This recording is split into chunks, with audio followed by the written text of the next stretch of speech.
extremely fascinated as a human about another intelligent life.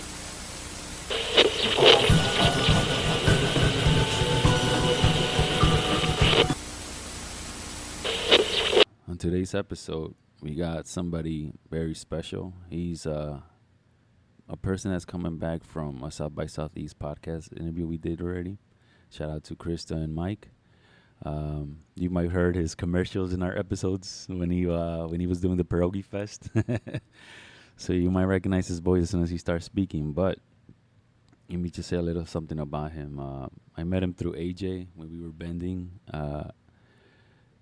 He would bring somebody with him that did barbecue.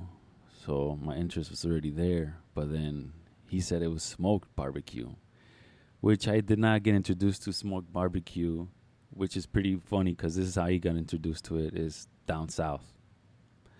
When I lived in Nashville, my friend invited me to a restaurant that has smoked food that his buddy opened up. And smoked barbecue is one of the best foods I've ever tasted. It was something new, and the taste was so amazing. You tasted the smoke, and I was in love with it as soon as I bit into it.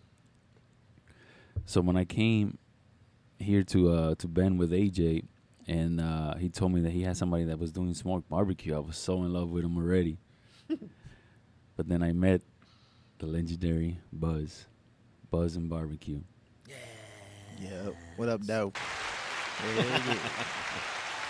And it was beautiful because ever since then, I kept seeing him every bending event, and he will sell out. This is the thing about him. If he's in the flyer, not anymore, not so much more, but you're gonna have to wait for him because he's usually running late. But not anymore. Not anymore. Mm-hmm. Back when he started, though, you gotta wait for him, and there was a time, like a little time window where you catch him, because as soon as he comes in, he sells out. He sold out every event he did. Everybody loved his barbecue. And then from there, I got to meet him as a person. I got to meet him as he was rising as a company, as a brand. And from there, I seen that he went to Pierogi Fest. And then when he did the Pierogi Fest, that was another milestone of his, that he was very proud and he was very determined. The day before, I was here with him, and he slept over at the taco shop to make sure the meat was perfect how he likes it. He didn't sleep at all, and he still did the whole weekend. Wow. That's dedication right there. And then from there, he talked about always opening up a shop. And then when he started talking about he was looking into spots, it became more real. But then after that, he started selecting actual places like Whiting, and it became more real. And then he found the building, and it just became way more real. And everything just went so fast. He was determined. Like I said, he's a determined person. And now he has his own barbecue spot in Whiting, Indiana. Yeah. Yes. Wow, man, what a story. And this is between what, 2 years? 2 years, yeah. Well, no. We started in 2019, no? Yeah, but COVID kind of. And right when COVID hit. Yep. Exactly. So even through the whole COVID process and the difficulties that came with that, he still made it happen. And we're sitting with him right here, right now, in front of us. How do you feel, man? Man, it's good. It's good to finally have something and finally be like, this is like our brand, Buzz and Barbecue. Me and Just, like it's sometimes it's hard, you know. You're like, you finally sit down and you're like, holy shit, like, God, man, like it took a long time, and it's still growing. Mm-hmm. And you're trying to figure stuff out, and it's good though. Yeah. It's good. Yeah, it's amazing, man. How long have you been doing barbecue? Cooking barbecue? Cooking barbecue, I would say since 95. So 24 years? Oof. Somewhere around there. Out of everything, why barbecue? I don't know. I just picked it up when I was down there in Texas. And it started with just grilling. It wasn't smoking. It was just grilling. And I like the way my tío was doing like the arrachera out here. They call it arrachera over there. They call it fajita. Mm. And just seeing him do it, and bro, he just had like this.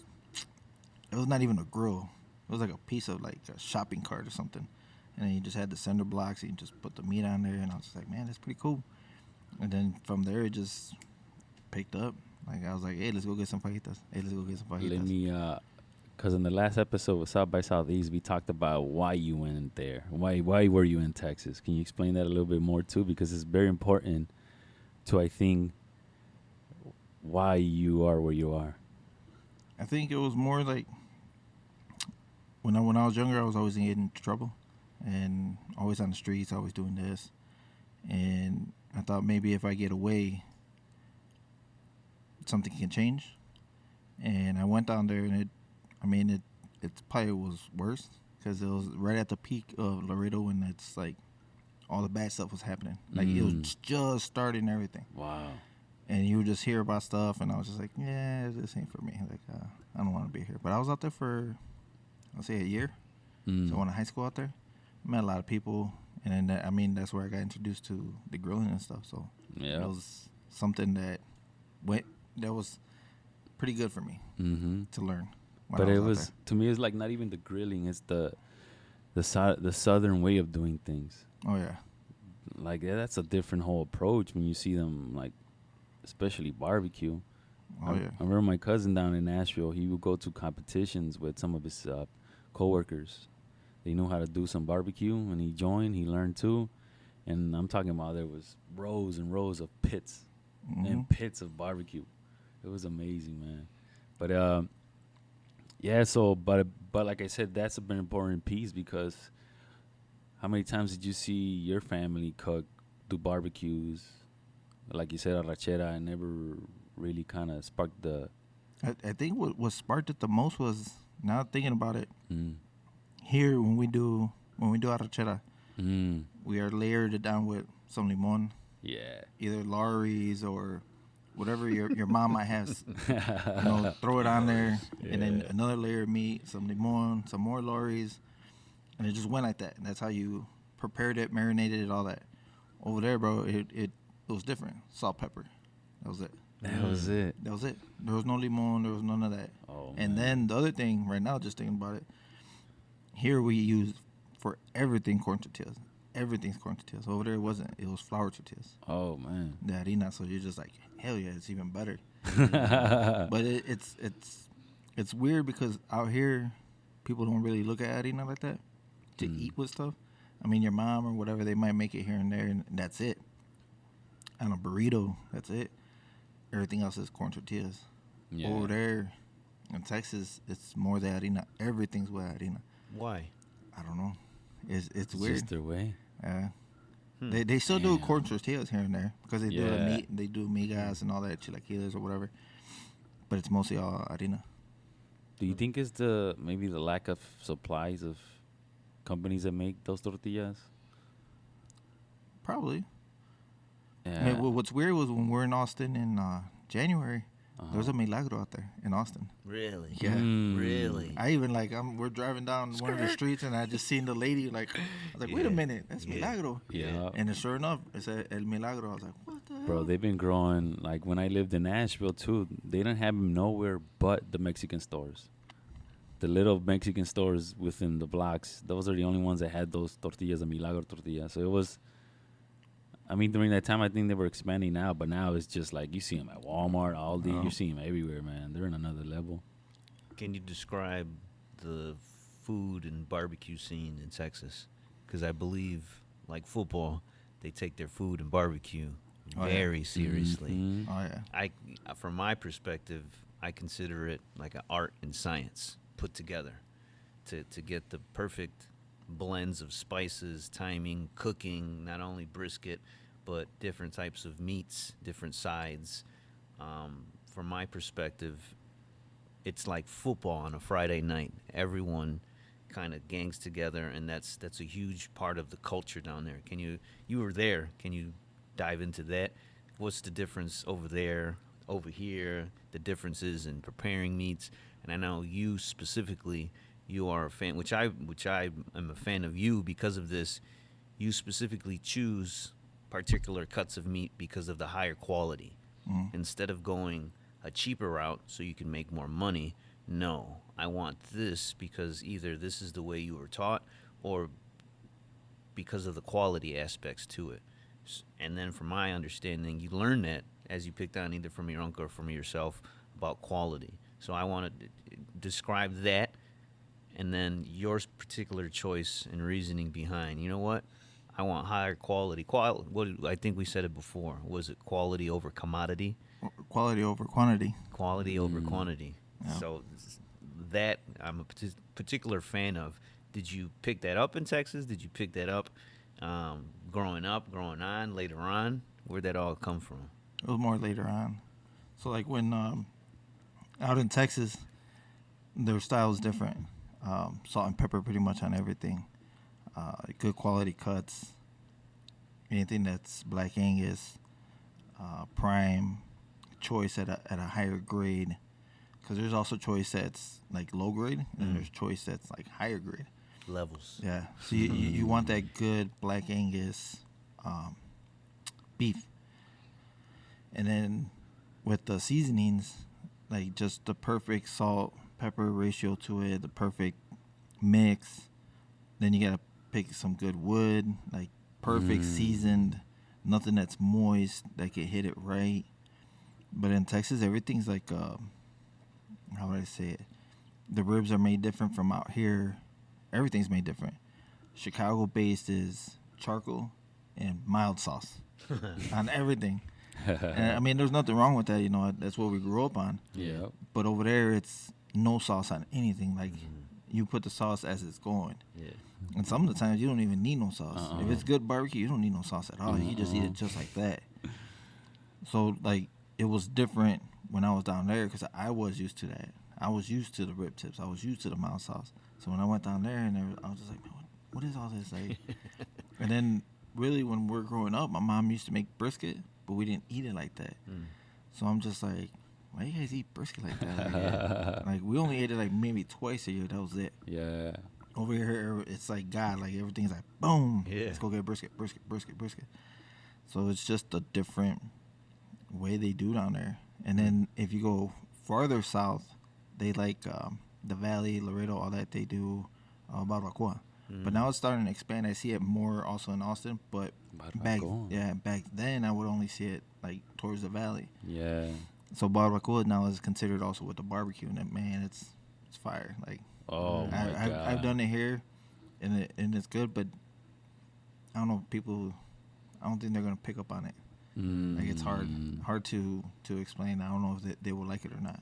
And then I try to keep everything with also Texas, the harina, tortillas de harina.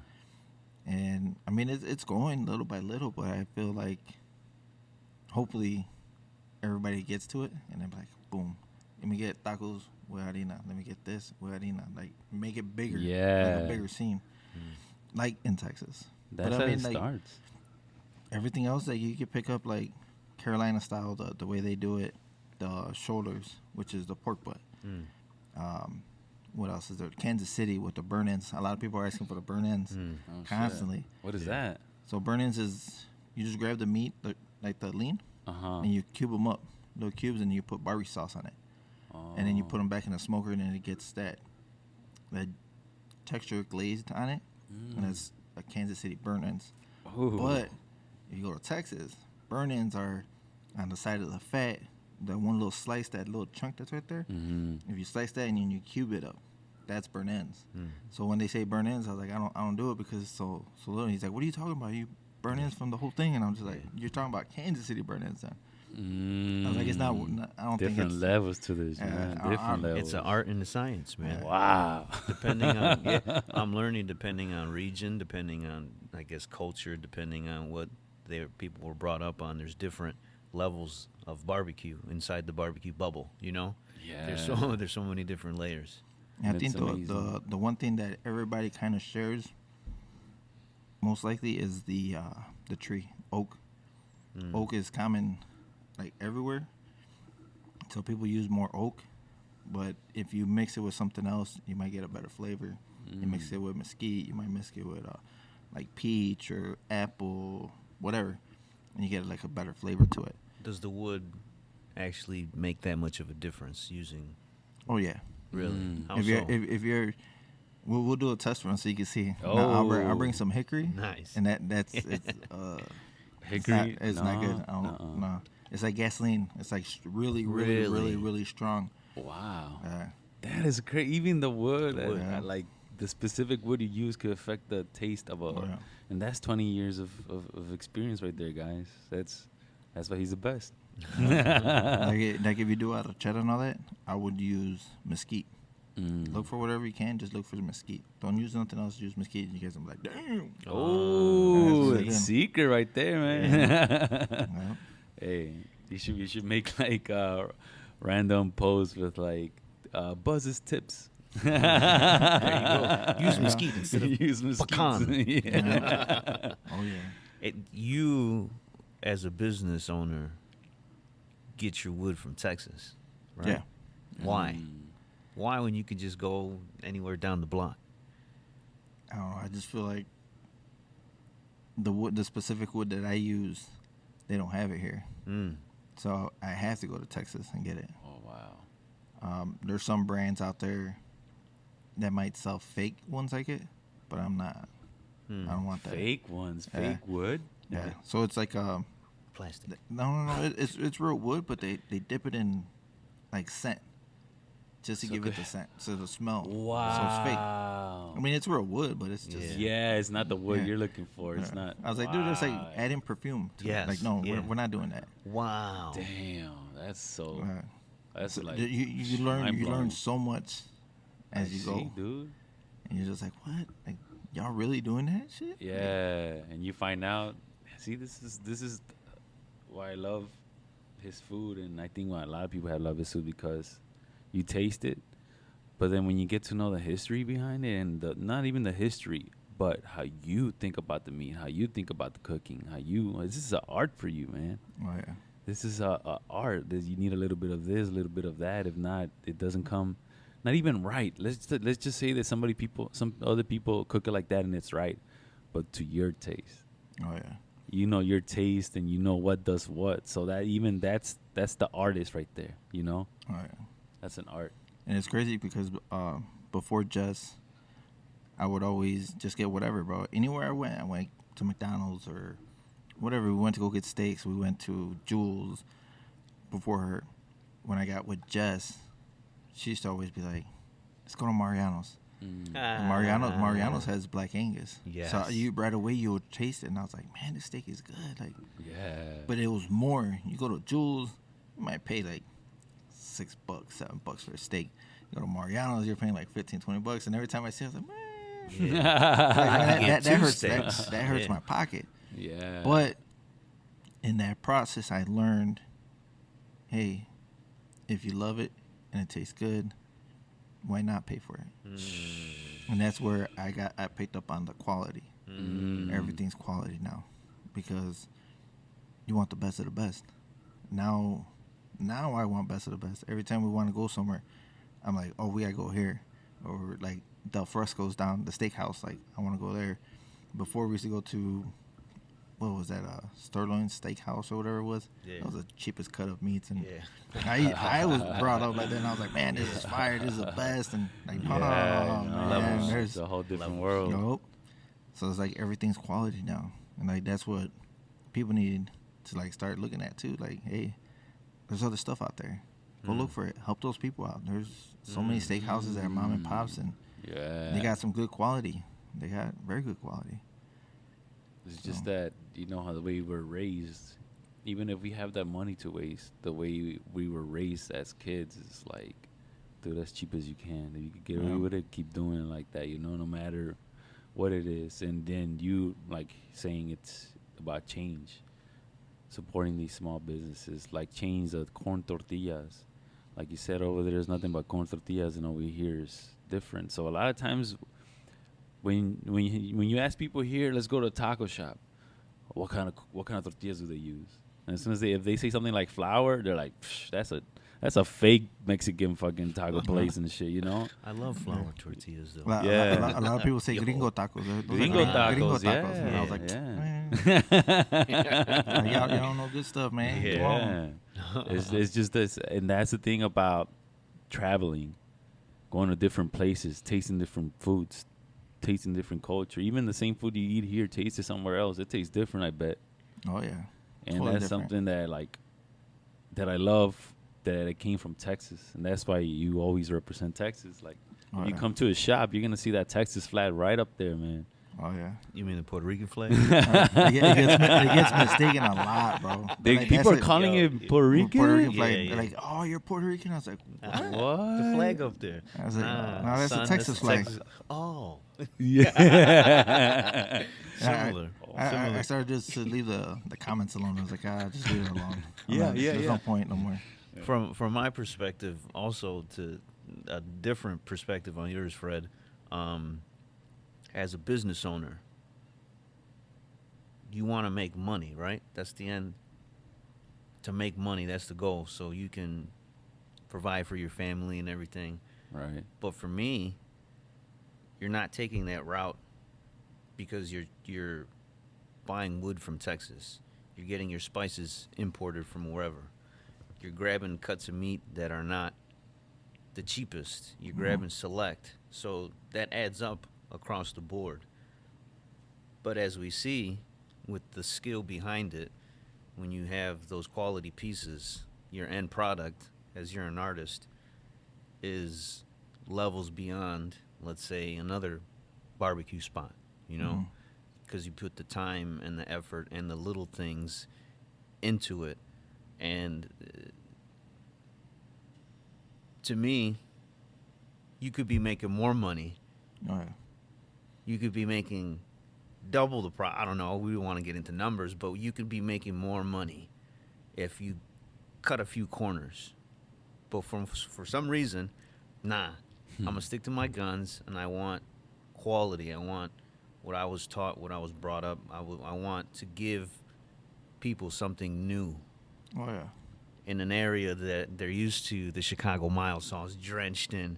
They're used to the probably the lowest quality of meat possible, just drenched in sauce. As long as your sauce is good, we're good to go, you know? Yeah. And just keep producing. So from my perspective, is you're producing a quality product. A quality product that takes time and effort and energy and skill to perfect, that you're still perfecting. Oh yeah. And then I'm going to slap a price tag on it because you got to compete with the market. You got to compete with everything. That is interesting to me, at least. And it's and I think the location has a lot to do with it, because you're still under Indiana, and you're close to Chicago too. So a lot of people from Chicago might be able to come too, but a lot of people from Indiana already have a different perspective from the people from Chicago. Oh yeah. Like you said, if somebody from Chicago thinks barbecue, they think something that's barbecued on charcoal, something with a lot of sauce on it. Oh, yeah. You know what I'm saying? But somebody from here, from Indiana, because they have a different mindset from the person from Chicago, they might be like, oh, let's try this barbecue spot. And people that really know, because are like country people. Like, country people love their barbecue, man. Oh, They yeah. love their country music, their barbecue. And as soon as they come into this place and they see something like this, they're going to be like, oh, I kind of feel like home, you know? Compared to somebody from Chicago, which this is something different, you know?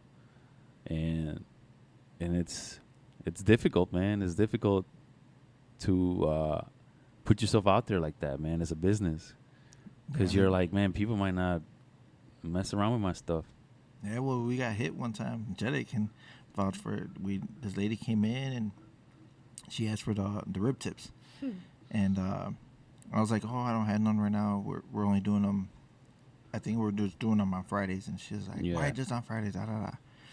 And then I was like, well, it's because it's not picking up as what I thought it would be. And then she was like, well, what kind of sauce do you have? And I was like, well, I have my regular sweet. She said, you don't have mild sauce? I was like, no.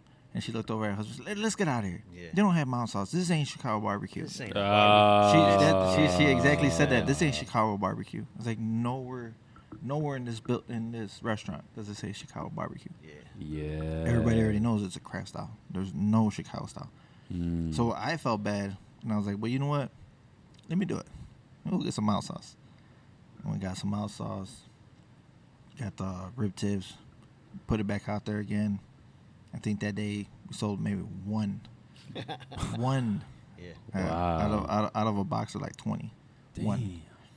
And I was like, y'all said that y'all wanted the rib tips. We put it out there for you guys to come and get it.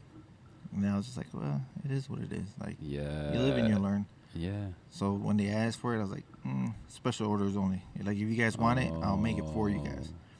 But to put on the menu, we're taking it off. That's Yeah. man. That's cool, man. That's something that you, as a business owner, that you go for, man. And then I'm glad that you tried it out, though. Oh, yeah. You know, you're not stubborn in that way where you're like, maybe let me try it, let me see what it is. I haven't really done it, but through my knowledge, I don't think it's gonna be a good idea. But let me try it out, and that's very important too, as a business. Cause let's say that you did do it, but let's say that a lot of people loved it, you know. So that's the thing about owning a business, man. You gotta be open to things like that, but also you were strict because you already knew what you like, and you actually did it, and you didn't like it. Yeah, like when we used to do the vending and the caterings and all that, everybody loved the rib tips. Mm-hmm. But, yeah, look at it again. Where were we at? Mm-hmm. Where were we? Oh, location-wise. Oh, Yeah, yeah. the locations. Mm-hmm. Yeah. We were in Chicago. Mm-hmm. Everybody's used to it. Yeah. They love that mild sauce. Boom. So you got to look at that too. Wow. Like here, and it's crazy because right now there's so many people here from Texas over from BP. Wow. Yeah. So there's a lot of people from Texas. So they're used to this style, and they don't care. They'll spend the money. Yeah. They don't. They Tell him that story that you told me about that guy that brought him in here, and he was trying to put you down as a business, but he's like, no, he knows what he's talking about. which one The one you said one of his buddies that lives here brought him to this restaurant for a guy from Texas, and he was saying something about it cost too much. Oh yeah. So one of the guys from Texas, he now lives in Michigan, and the other guy's from somewhere around here. I think he's from East Chicago or something like that. So he came in and he was like rib tips. I think the rib tips were $12, I think, for like a half order with fries. Yeah. He's like $12. He's like, man, Strex. He said Strex has it at over there, and I could get a whole big old tray for like $20 and this and that. You're ripping the people off and this and that. And his buddy was like, that's from Texas. He was all like, man, I love that smell. He's like, that smell. He's like, just the smell is telling me that this is good. He's like, just smelling it. And he was like, dude, it smells like that over there at Strex. Like, dude, it smells like chicken over there. Yeah. I go to Strex all the time. It smells like chicken. And he was all like, I can't believe you can smell it. From just that smell, you can tell all that. And he's like, well, yeah. And he's like, plus he's a Tejano. He's like, why not help him out? Ooh. And then he was like, well, you get whatever you want. If that's what you want, go ahead. Wow. And then he sat there and he waited and got his rib tips, and he was like, this is pretty good. He's like, I like this. Yeah. He's like, when I come back from Michigan, he's like, I'm living in Michigan now.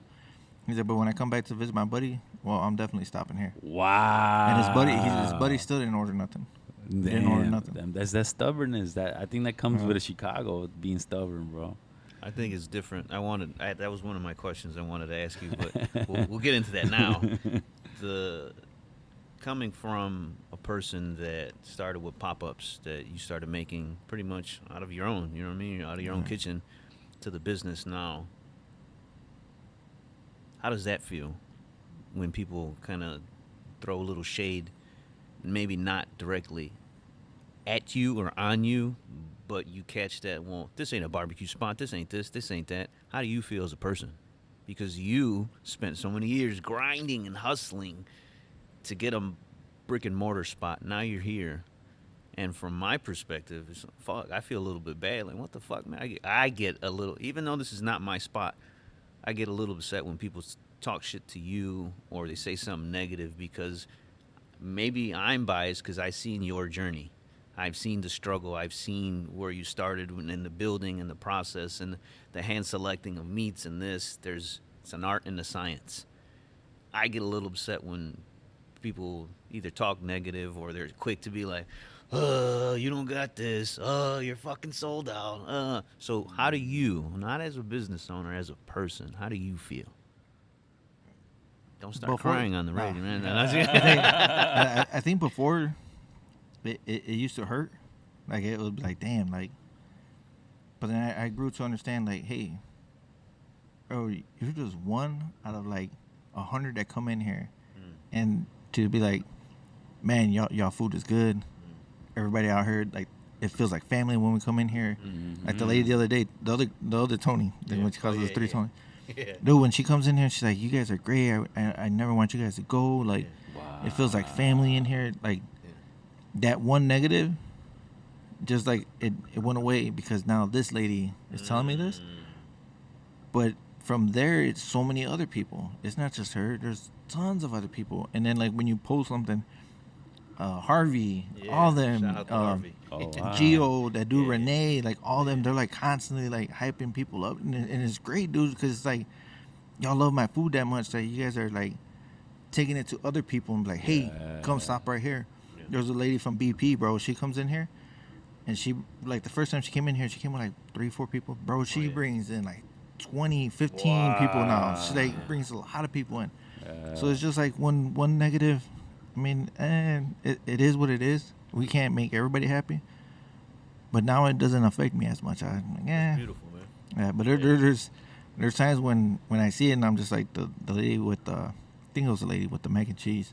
I was like, I'm sorry, like I couldn't make mac and cheese every day, but we're doing it Saturdays, and then we're gonna bring it out so people can start getting it during the week. Not yet, but soon. Okay. It's like that day won't be like, oh, you don't have this, oh, you don't have that. But for the part where you guys don't have anymore, like, I mean, you guys got to get here. Like, we open now at 9:30 so you guys can get here. And now it's starting to pick up. And now people are starting to call in for catering orders. People are, like, those big orders are starting to come in right at, like, 9 to pick up at 10:30. Oh, what a difference, see? And I thought maybe with Fridays, it was going to slow it down. Because right at 11, you should be like, boom, doors open, and wow, everybody would come in. And I thought, well, if we open earlier, it won't be like that. Nah, this Friday, it was from like 9:30 to exactly 1:30. We're packed all the way through. Oh my God! We sold out at 1:30. Well, that's Friday. when you posted that. Oh, we're not gonna reopen again because we Yeah. just sold out. Thank you. Oh, that was amazing, bro. That's cool. Yeah, How that's does that what. make you feel? It, Again, coming from selling out of the trunk, your yard, one little smoker, to putting $10,000, $15,000, $20,000 into your dream. If it feels good now, it feels good, but then you're like, well, what else can we do? Oh, How can we do it to make more? And now I'm looking at maybe across the street or whatever where we could put more smokers. I definitely need to bring my other smoker, Mater. I need Mater looking here. to expand, is Yeah. what you're telling me. Yeah, and then everyone's like, well, what's your goal like to it? And I was talking to Jedi the other day about this. I was like, there's no goal. I forgot how I said it. There's no more goals no more. Sky's the limit. Yeah. Wow. With the goal, you're like, all right, I want to get my brick and mortar. Ya está. Yeah, Boom. done. But now when you got the brick and mortar, now what? Now what's the next step? So now there's no more goals. We're gonna keep going and going and going and going and going. No more goals. Let's do this shit. Wow. Yes. So we're here. I just need to figure out more how to make more, and get the bar going, and then let's see what we go from there. Wow. And then there is talks of like opening another location and stuff like that, but it's Allegedly. here I want to get this going. This is first. Let's do this first. Nice. And once this is done, then we'll see what we can do from here. And that's another thing, another journey with the time you opened till now that I've seen too. From when you started, getting the TVs running, getting the music, getting everything, where you're going to put the chairs, the tables. Now I'm seeing all that. Now you got Poco Picoso's waters in here. That. Now you're getting more smokers. Then getting your drinking license. So now you serve beers. Oh yeah. not only regular Modelo Miller beers, but you also got your what do you call it? Lagunitas. Oh yeah. So now you The got hazy. Lagunitas too. So it's Future just sponsor, like, by the way. wow, like the growth within all your journey, but the little steps, like once you open the store, and then all what you have done is just amazing to see. And like you said, there's no limit. Just keep it Yeah. going, more and more and more. Let's see what we could do. Oh yeah. There's and it kind of hurts sometimes because there's things that I want to do and I can't do because I'm here. Yeah. And like things that I miss, like with my boys or with y'all, or go get something to drink, or to take just out to eat, or whatever. And then none of that's happening. Like it's everything's here. But little by little, I want to get to that one point. This one dude came in one day and said, "You're not successful." Well, how do you say it? I can't remember how he said that. You'll know you're successful when you're not at the business. Oh. That's when you know you're successful. Yeah. So I'm like, huh. Like that. Yeah. I mean, I was able to go to San Francisco. I was able to go to South Carolina for my son for the graduation of Shout out, Ant. Ant Shout for out, his boot camp. Yeah. And Jedi, Kate, Kristen, Tim, Gavin, they hold it down. They were able to do it though. What was it, 4 days? Yeah. And they got it done. Like I wasn't here. Oh wow. So I was like, at the whole days, I was like, like thinking about it. Man, I hope everything's going good. Everything's going Yeah. good. But I mean, everything went right. Everything went good. And then when I got back that Saturday, I came straight in, and they're like, "Oh, we got this. Go ahead and do whatever you got to do. Oh Yeah. wow. Go chill. Go Yeah. relax. Yeah. Go relax." And I was like, "No, man, I'm here to help you guys." Like, no, you're no, not. yeah, You're in my way right yeah. now. All right, get out of here, man. we got the rhythm and So go. it's good to know that I finally got the team, because Oh, even man. Jedi knows like you need that A team Mm-hmm. to keep going. I learned that we're a little bit older, but I learned this from Alan. Shout out Alan, Major Cuts. Mhm. He learned a lot from my boy Gus, a few other people above him. So what he does when we were over there, allegedly, he had a chessboard, and the way he set up his business is what you're trying to do here. What I was trying to do with my business is not being stuck to your dream, not being, this is your baby, this is, you spent so much time and effort and you will do anything for it to succeed. But there needs to be a balance. I'm learning, you're learning, he already learned to step away from it. You need that balance, because if you, from my perspective and my experience, if you dive too deep, you get that tunnel vision and you lose sight of the extracurricular, the friends, the family, the hanging out, the this. And when this becomes your identity, that's when the red flags go up, because you lose, to me, you're losing a part of you. This is supposed to be, in my eyes, again, an outlet. You're sharing your art, you're sharing this. It should never become where, I'm jaded. I hate coming and getting up to work and I got to do this. No, it should be at least like an outlet. Like you're sharing this. And Alan, he has a select group of people. He doesn't take walk-ins. He has his core group of people that makes his money, and then he has his A team, like he's like a Kobe or a Jordan, and then he has his Pippen, he has his John Stockton, he has his fucking BJ Armstrong. He has all his barbers set up. He doesn't need to be there. The shop is running with him there or not. But when he's there, everybody knows he's the jefe. You know what I mean? He has it. He goes on vacation. He tells people, nah. He's like, nah, man, I can't fit you in. He has boundaries and rules set up where everything's kind of flowing. And I think you're getting there. It's cool to see that at a very young age, and to see us learning off of each other, regardless of age. I'm learning that man's young and he's doing that now. I'm like, oh, I should have been doing that. Because if we don't, you already know, we'll drive ourselves crazy. We'll work hard. We'll work ourselves stupid. We'll work ourselves sick. And again, I don't know if that's the culture or whatever. Work until you're blue in the face. Get the job done. Seeing the balance, it opens up opportunities. And if you take a step away, I don't know if you're able to see it more clearly, but it starts making sense. And that when that dude said being successful when you're not there, that to me that was a huge form of success. Oh, yeah. We're not so tooth claw nail onto it. Let it breathe. Let your baby breathe. Let you breathe. Let you find you in your outlets. You know. Oh yeah. And then I also think I want to speak to the people that are involved around people doing their own business, trying to make something of themselves. That you really love that person, you gotta understand their side too, especially in the beginning of something like a business. That I'm speaking because, like with me and my brand, I'm also a father.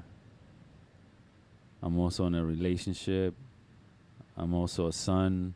I'm also a brother, a sister.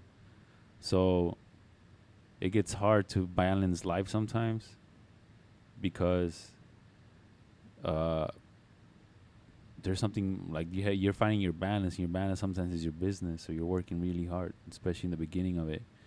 And then the people around you start taking it sometimes in the wrong way. And I'm speaking to those people that don't take it the wrong way. If they're working hard, they're putting in their hours, and they're doing everything they can. And you love them, especially if you love them, respect their time. And then don't be afraid to also tell them, like, hey, bro, I really need you right now. Can you do this for me? Don't be afraid to speak up about certain situations when you feel like they should be there for you, but also respect that they're doing something really hard, which is also sometimes really hard because you've seen those kind of moments ruin relationships, ruin friendships, ruin a lot of things. So it's not only your balance of, like he said, you got to get out, man. You got to enjoy what you got. But also those other people around you have to find that balance of, he's really busy right now. I love him, so I got to just stay behind and let him be. Yeah, with me, it's kind of hard, bro. Like, I don't know. I think it was growing up.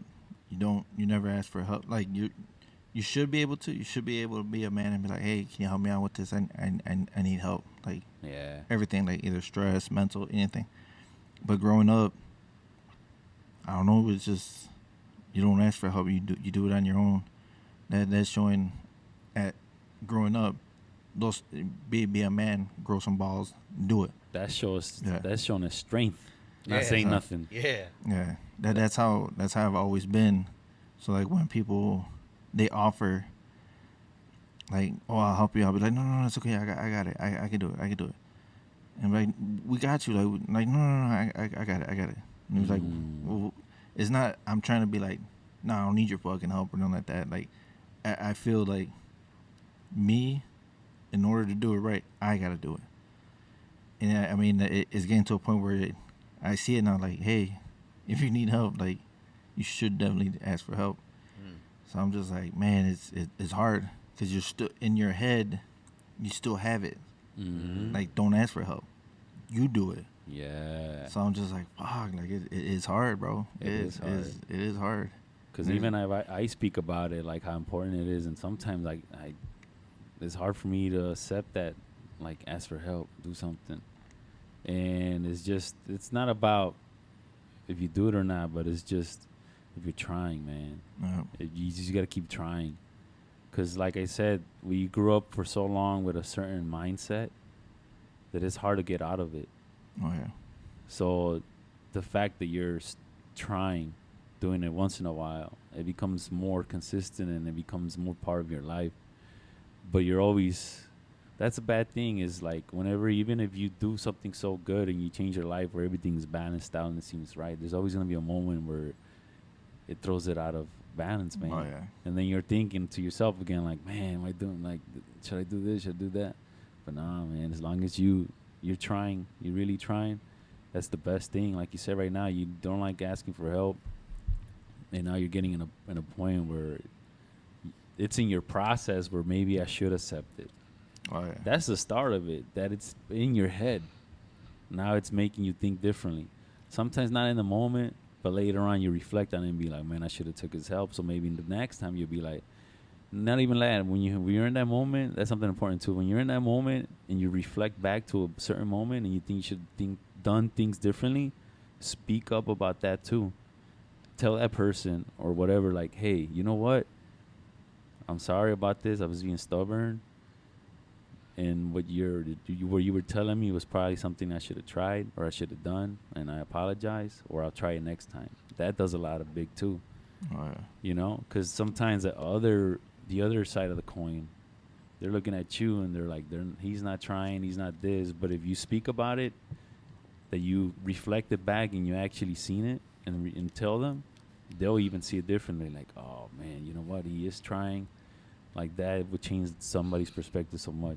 Oh yeah. Like I tell Jess right now, like just give me some time. Next year sometime I'll take you on vacation. Just let me be right now. Let me do me. Let me do what I need to do here.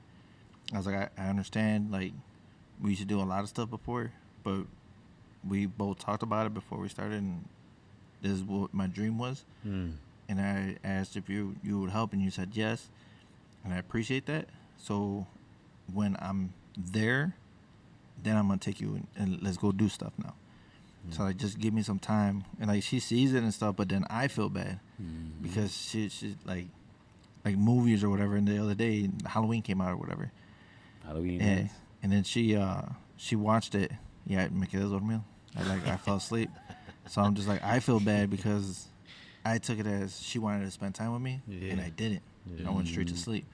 So I was like, fuck. Like, and then there's times where I can see it in her where she's just like, she's not sad or nothing like that.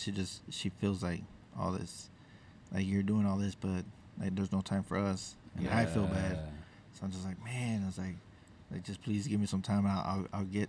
I'm sorry, I'm neglecting you right now, but let me get this. But you're acknowledging it. Yeah, that's the important thing. You're acknowledging it.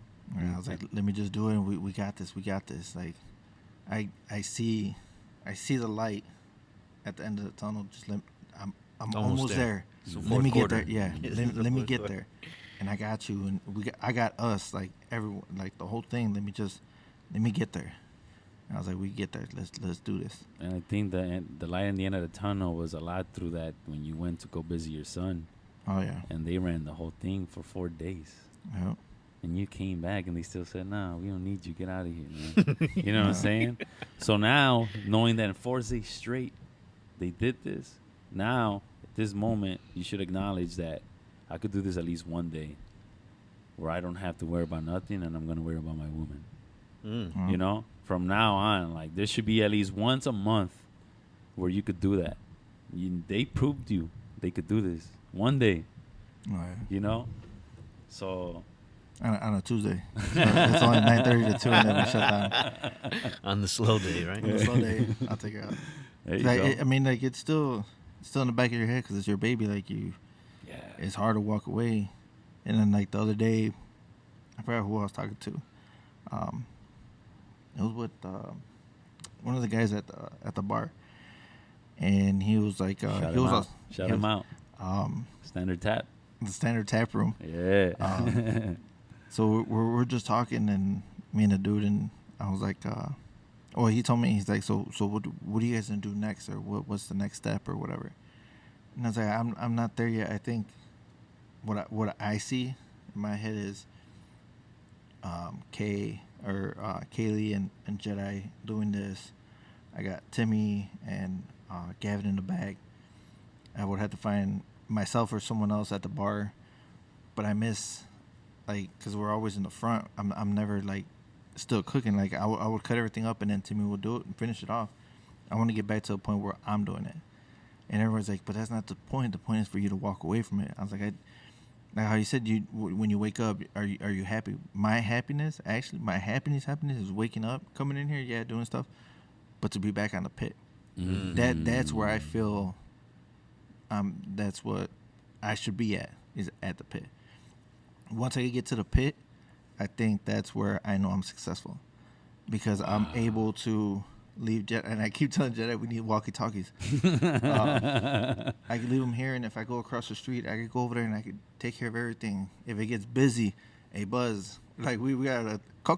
So I'll come out, and I can come from over there. I can come help out real quick, help the line out, and then everything should be flowing. And I think not the goal, but where I can see it going is if I could do that.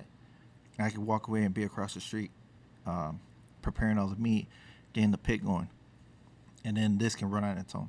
And I'm not here. Well, technically I'm still here, but I'm across the street. Yeah. That's where I think the happiness, where I'm just like, hell yeah, this. I wanna, cause that's something like for me.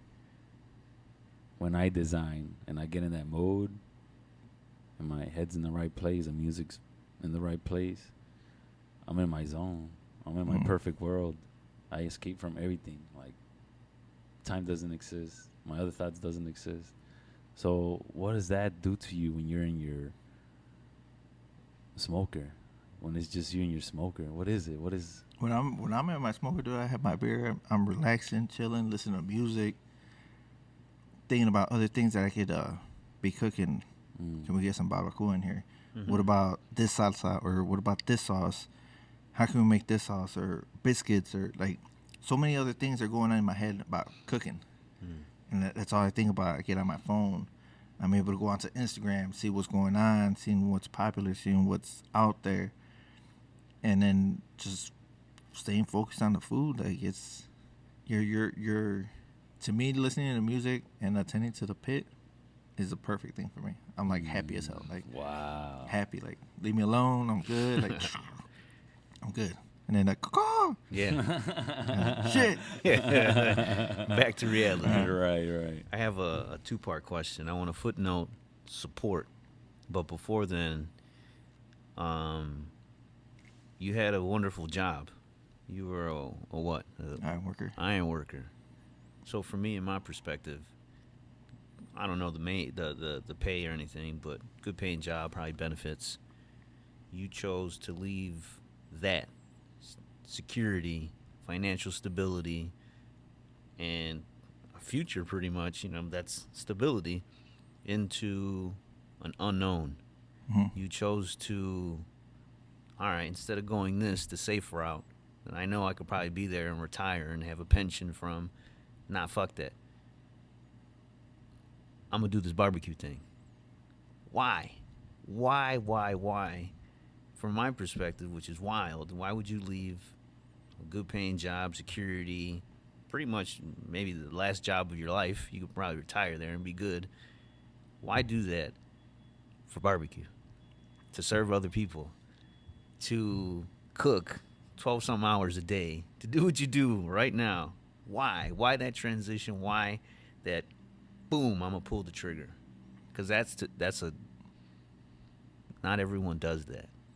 Not everyone jumps off that bridge or cliff. Fuck it. I'm going to invest in myself. Poof, I'm going to jump off. Hopefully this parachute opens. To me, it was a job for me. It was nothing I loved, nothing I cared about. The thing that I do miss about it is the brotherhood. Still working? You talking about? Yeah, the still workers. Yeah, like all the guys, and that I do miss. I ain't gonna lie, but it was just a job for me. It was paying my bills. It was nothing I loved doing. I hated it. I'm not gonna lie, I hated it. But it was the people that you met as you're going through it, and the people that still talk to me and everything. That's what I miss. Going to here with that, I don't know. I was at a point where we were doing good at the caterings, at the vending, and I talked to Jess, and I was like, "Man, I love what I do." I on the cooking part, I was like, "I want to do this." And she's like, "Are you sure?" And it was like I was making good money. We were always out. We were always going on vacation. I was already at 3 weeks vacation. We were going to California all the time. Shout out to Melina and O out there in California, AJ's sister. And I mean, I was so used to that, but it wasn't. I would wake up at 4 a.m. just to be there. And it was dark when I went in. It was dark when I came out. Wow. So I'm just like, this was every single day, and it was. I mean, it's good money, good everything, but I had no life. Like I wasn't happy. I wasn't. I don't know. Like it's hard to explain. I just didn't love it. I didn't like what I was doing. And then doing this, and then getting introduced to all these people, and people were like willing to open the doors for me for stuff, and I was like, hell yeah, like this is cool. And then I get here and I get everything going, and I was like, man, this is what's up. And I get to start smoking, getting to do all that, but then more stuff gets put on, bills. Like you don't see that at the end. Like you see like, oh hell yeah, I'll be able to do what I love to do now. So you do it, but then you start seeing bills, you start seeing payments, you start seeing payroll, you start seeing insurance, you start seeing cost of goods, bro. Cost of goods is fucking crazy right now. It skyrocketed crazy. And you're just like looking at stuff like, man, like this is like very expensive. Yeah. At first when I did everything, I did costs and everything, and at the time you could get we call them the boats. I like using the brown ones. There's a little like plates and shit. Yeah. I remember paying like $10 for those things. Things are almost $50 right now. What? For Yeah. the same quantity? Yeah. And I Quality? think Yeah. across the board is going through that, right? It's Yeah. like a mini recession that's Everything, bro. yeah. And then- Gas, everything's kind of up right now. It's expensive for a while, and people don't realize that when you go into any business or any establishment. Yeah, your expenses are starting to go high, and that's where it kicks in. Now, like we're like, oh shit, like. But I mean, like we're pushing through. We're getting it done. Everyone's getting paid. The bills are getting paid. Everything's getting done. But you're starting seeing, like to me when I started, I didn't care about profits. My thing was making people smile, making people like, hell yeah, this is some good ass barbecue. Right. From there, it's gonna bring in profits. Like I don't care. Like I just want to see people happy eating my food. That's what I'm here for. So like at the end, you're just like, man, like we can still do this. We just gotta figure out a way to minimize expenses. And at the beginning, I was just like, let's go balls out. Like let's get this, let's get this, let's get this. And then now you're starting to see stuff like, okay, we can still do that, but we'll just eliminate this. We'll eliminate this. We'll eliminate this. And it's working, bro. And I mean, like, everyone's still getting the good quality stuff. Everyone's still getting stuff. Now I feel like you got to shop around for stuff. And the one thing that hurts the most is turkey, bro. Like, everybody loved my turkey. Like, turkey was so good. But you can't get it, bro. It's $8 a pound. $8 a pound. How you going to sell that to someone? Yeah. So that's a cost. Is $8. So how are you gonna profit off that? How are you still gonna pay the bills? Because you gotta add that in. Yeah. At the end. And it's starting off at 8. People are at the beginning. I think that's what we were paying for, like giving it to people. Yeah. So I'm just like, dude, no one's gonna pay like $30 a pound on turkey. There's no way. So it kind of sucks because there's people that constantly, let me get turkey. And I was like, fuck, I can't do it. Especially when there's people that eat a certain way. And it's crazy that the first people to get it is corporate. So I found out that at the top of the list is the corporate people. So the first people to get it is corporate. And then whoever else is on that list, They got to fight for it. yeah, you got to fight for it. The bottom people got to fight Yeah. for the scraps. The And then small they give it businesses. to them at a lower rate Mm. because they're buying bulks and quantity. And dude, I can't do that. I would buy one box. Yeah. Like compared to them, they're buying like 600-700 boxes. I'm only buying one. Like, well, yeah, we're gonna charge you more. That's what sucks. Yeah. I was like, it should be even all the way around. It shouldn't matter. To me, it shouldn't matter. Shouldn't, but that's their It's, business. it's like, man, dude, it's crazy. Wow, man. And Ketchup that's- is another one that went up. They're like Another $10 more just on the case. Oh wow. I was like, man, And butter. it all adds up. It all adds up. Like you start seeing stuff like, oh shit. Yeah. But man, we're getting through it. We're good. Without burning any bridges. Yeah. How has the support been from the beginning, mom and pop, to now brick and mortar. From my perspective, again, I've seen a lot of positives and a lot of negatives. There's a lot of people that still support me that come through from the get-go. I understand, like, it's before it used to be just Saturdays or Fridays. No one's working, they come out, stuff like that. But people still make their ways around, get in here to eat and stuff. But the one that always sticks to me is that one meme I think we seen. My customer would be, how did it go? My customer would be my client before my friend becomes a client or something like that, or client, something like that. It said, and it sticks with me, like saying like, What's your interpretation of that? Bill. Perfect.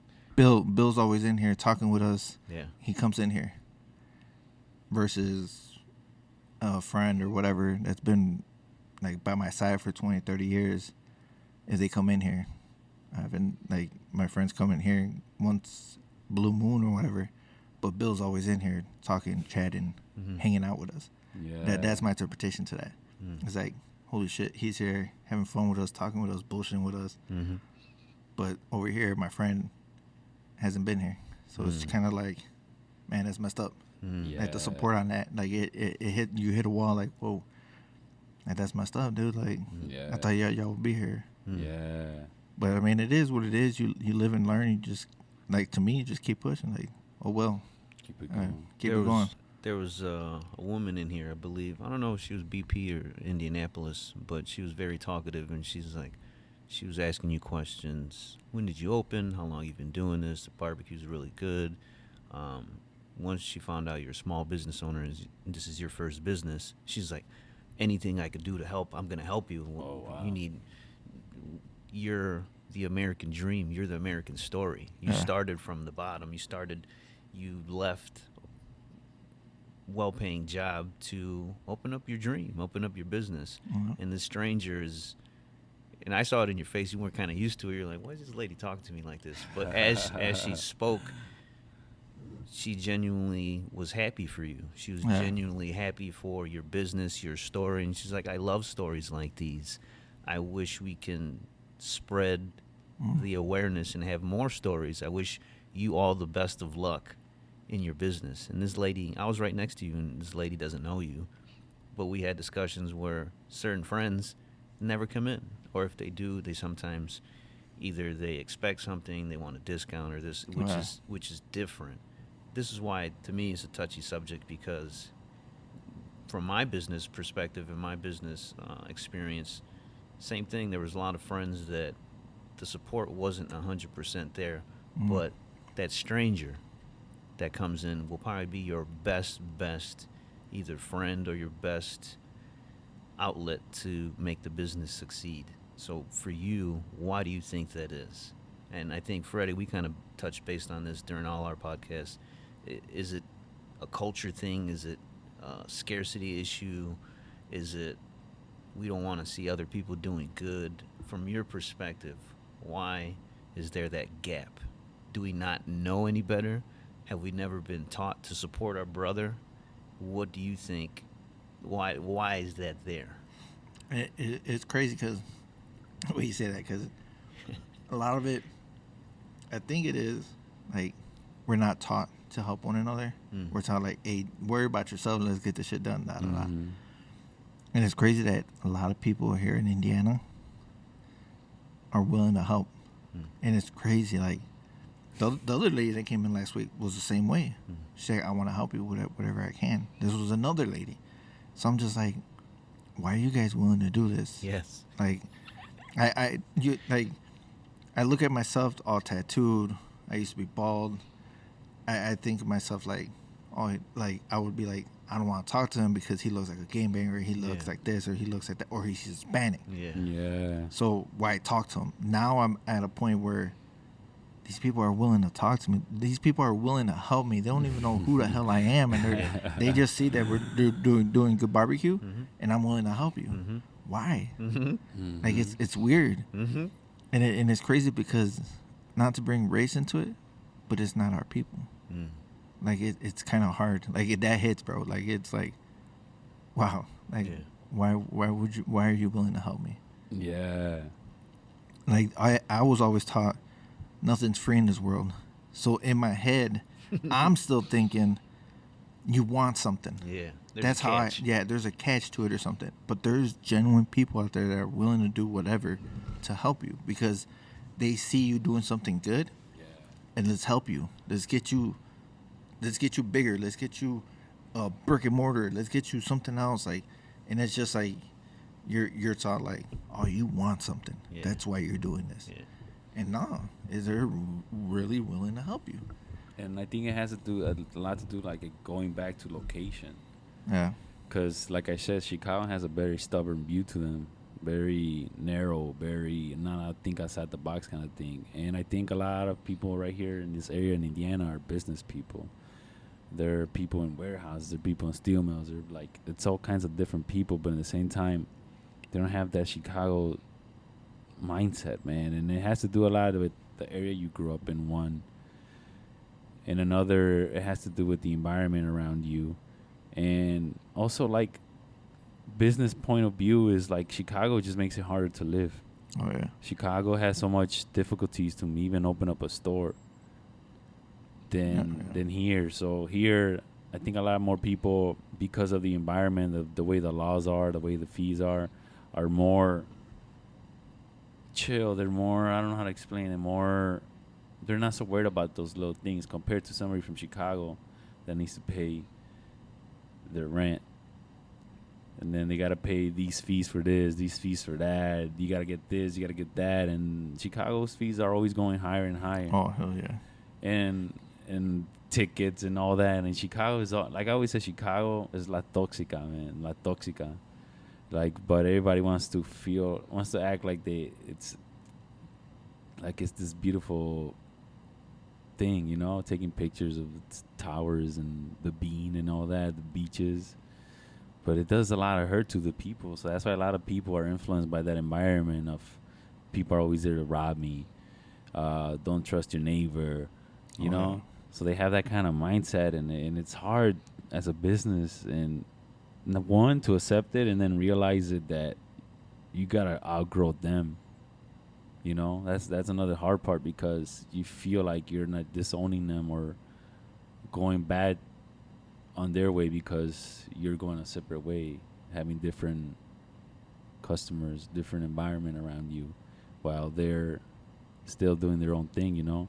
Yeah. So it's something hard to balance. Because there was, before we moved to Dyer, we're living on 35th and Western. And there's an Archer. They had the orange line right behind. It was literally behind us. And we would be able to go wherever we needed to go. Wow. But there was no parking all the time. So we would have had to jump on the orange line. Anywhere we wanted to go, we could go into the orange line, and then we'd jump on the red line, we'd jump on the blue line, we'd jump on whichever line and get to wherever we needed to go. But that was the thing, though. Chicago. It takes time. It takes your time to get to these places. Here, I could be home like 5-10 minutes. I could do whatever I need to do. If I need to run to a store or something, I'm there within 10 minutes. Dude, if you do that in the city, you're talking 3-4 hours. That's your time. Yeah. That's the only time you have. Mm-hmm. And to do that within 3-4 hours, it people don't. I guess they don't see it, but I'm not willing to waste my time no more. I'm done. Like, I love living out here, but I can't. Like, it adds up. Yeah. In a week, you're talking about almost 30 hours just in traffic, just in trying to get somewhere, trying to do something.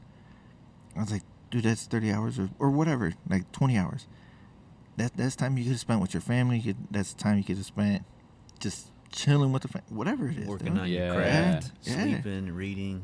Yeah. Anything that you need to do. Yeah. And it sucked. And I was like, man, no, we got to get out of here. But the only thing that sucks about out here, though, there's always, like, there's good food out here, but there's so much better food out there. Well, that's the only thing. We had that difficulty the other day. We were trying to figure out where to eat when we were trying to grab a burger. Oh. And it was just like so difficult to pick from the few choices that were available compared to over there. Stuff's open all the time. I go to Fatso's for a burger.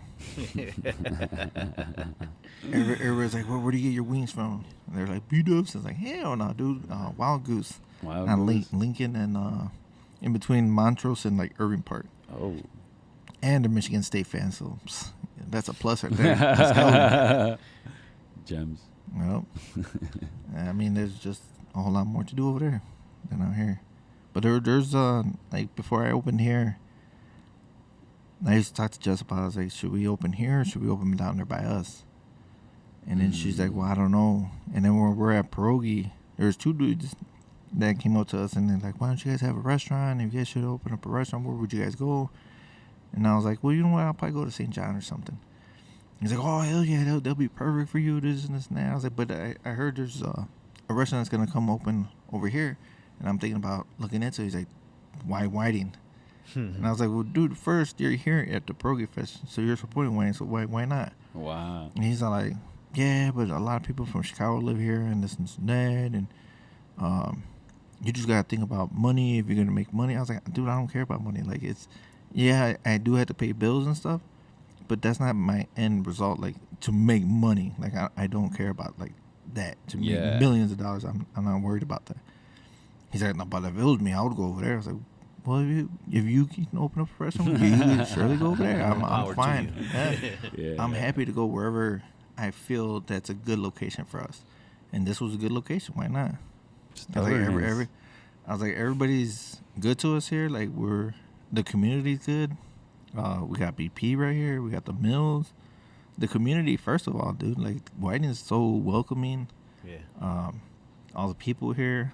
Like, we talked to Deb down the street. We talked to the standard Jason and Lisa. They're like really cool.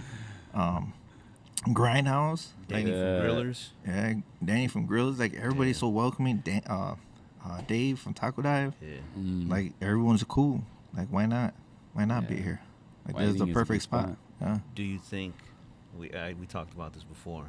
Do you think you would be as successful if you moved before here, maybe on the east side or South Chicago?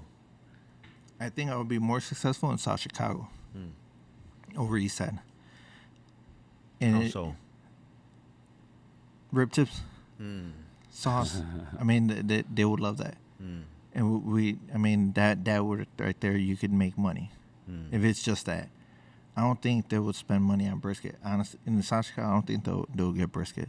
They'll get ribs, pulled pork, but rib tips would be like the number one thing. That would be a good thing to do over there in South Chicago. East side, I don't know. It's a hard one. A lot of people are like, well, what's going on? Now I was like, I don't know. I think it's just in our nature. We were taught just worry about yourself and just save money wherever you can.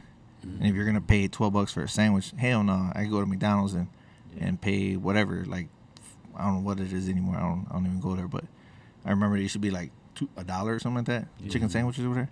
Then you gotta think about that. Come on, man. If something's $1, where are they cutting the corner? Exactly. You gotta think about that. I don't know. That's an interesting topic because you choosing quality is a huge plus. But for me, it also makes me look at the other food spots around us that don't choose quality. Well, what corners are you cutting? You know what I mean? Yeah. Me, coming from the health field, I'm very particular of what I put into my body, you know? Like certain chemicals, certain this, especially with food. And fast food is notorious for always, their main goal is the business, not to, like, your main goal is to help bring something new to the table, and you want someone to try something new and actually enjoy it, versus a McDonald's where their number one goal is profit. How can we get profit over everything? Well, they have the meat that's made out of 100 cows into one burger. That's how you make more money. That's how you cut corners. How do we increase profit every single quarter? How do we get more money? What can we do? What can we do? What can we cut? And at the end of the day, the consumer, me, you, and this guy, we're the ones that suffer because we get the low quality. We get the low quality masked and hidden as something positive. Well, it's only 99 cents. You got a family, you can feed your whole family for $10. But those corners being cut, they always come back to get you some way, somehow, some Oh, shape, yeah. form. You know. It might not be right away, but it'll be maybe in 10 years. Yes. In time. It'll get you. So I think the east side and the south side, I ask everyone this: if you could just move and just bloop, plop your whole business on the east side, can you be successful? We grew up there. I grew up there, you know. And for me, we always hit that road bump of, no, I don't think I can be successful there. The support's not there. Well, why not? Can we change that?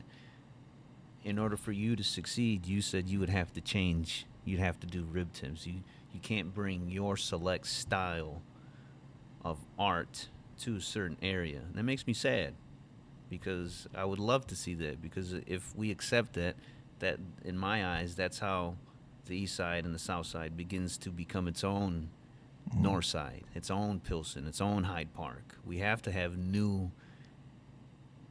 and things we're not used to. And that support, again, we go back to our upbringings, the scarcity mentality, that we're either fighting for ourselves, we're the crab in bucket, and we don't like seeing people move up. We don't like something new, and if it's new, it's weird and it's different. Let's point and let's laugh. Let's laugh at it. Let's something different is always marked as You be one of the same. You work your job, you're happy, you know, like how you used to be.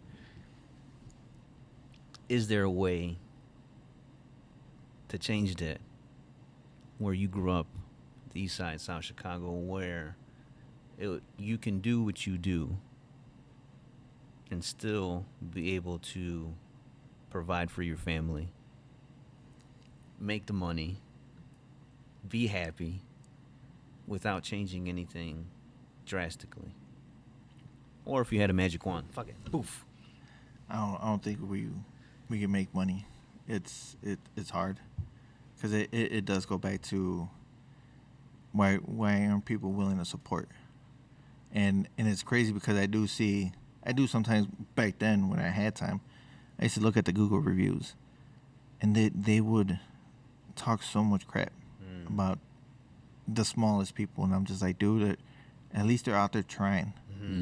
They're trying, bro, and you're willing to mess with their business just because, I don't know, the cheeseburger didn't taste right, or the cheese was different, or whatever it was.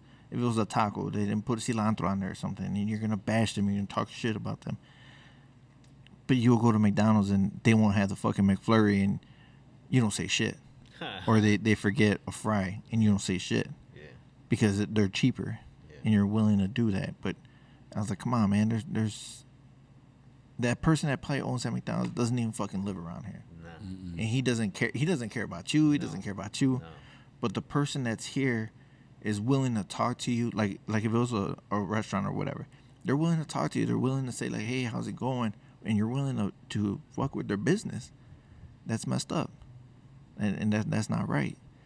So the east side, it is what it is. I mean, like, I grew up there, and I'm not gonna lie. When I was there was sometimes too where I was like, let's just go somewhere else and eat. Absolutely. Yeah. But I would never bash them. Yeah. I would just let it be, and let's just go somewhere else and eat. Yeah. And then there's people like, no, you should say this, and no, man, don't mess with people's money, man. Nah. Yeah. That's messed up. And if you don't want to support them, it is what it is. Don't support them, and just don't bash them. That's it. And it is what it is. The other place that I did look at, and a lot of people are like, man, you crazy as hell. When my family came here, on my mom's side, my grandfather came to Gary, and he owned like two, 3 gas stations. He had like a couple of apartment buildings. He had a grocery store. One of the gas stations is still available. It's still out there. So when I used to work in the steel, as an iron worker, I would pass this gas station all the time, and I would always look at it and I'm like, man, that's fucking nice. And it's the old school, like 1940 style gas station. So I'm just like, fuck, man, I wish I had money, I would buy it. And I used to always tell everybody, and they were like, why the hell would you buy here? I was like, first of all, Gary's not bad. Everyone like talks so much shit about Gary. Gary's to me, beautiful. If I had like millions and millions of dollars, I would totally invest into Gary because Gary's nice. But the second thing is that was my grandfather's. I never had the chance to meet my grandfather. He passed before we were born. So to know that I'm in a building making a business, making money where he was at making money, that's where I'm like, oh hell yeah. That's worth being there. To be able where he was at making money. Why not? Why wouldn't I want to do that? And just to know that he was there, hell yeah. Let's do it. Come on. That's beautiful. But the thing is that they just sold the building to someone else. Like, man, if I would if I wish I had the money, I'd be like, man, I'll pay you for it. Come on. Yeah. Like, let me get that building. And I would go into Gary. I ain't got no problem. Gary's, the people are nice. People are talkative. Like, everyone's like, man, you're gonna get shot. Nah, man. People just say that. Gary's nice. Gary's beautiful. The perspective of anywhere that's bad, they never lived there. They don't even know how it really is. But it's just word of mouth. Oh, it's bad there. It's like when I moved back to the back of the yards, people looked at me like I was funny, like I'm stupid. And I'm like, well, it's not that bad. It's not. I'm not looking for trouble. The trouble's not looking for me. And it's like I haven't personally seen people like growing up, yeah. But now I haven't personally seen people getting shot or gangbangers fucking with people or just crazy shit that is known for. Like, it's beautiful out there, man. I mean, there's some stuff here and there that happens, but you know what I'm saying. But you're not around it. You don't see it. It's nice, man. Every time I buy people went over, they never said nothing bad about it, you know. But it's just this perspective of people of certain places, like, oh, it's not good there. Don't do this, and you're like, man, you don't even live there. You don't even know. Oh yeah. I feel from this perspective, I'm gonna piggyback off of myself.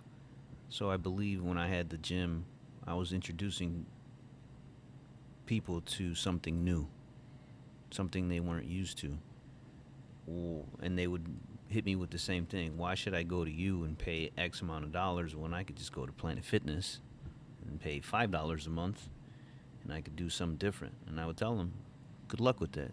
Let me know how that works out for you. And I think, I don't know if it's that scarcity mindset or the way we were brought up, that the support to trust in someone else is not usually there. We don't know how. I think it hinders us a lot of times. We're so used to being that lone wolf, or that I don't need any help, I don't reach out to anybody else.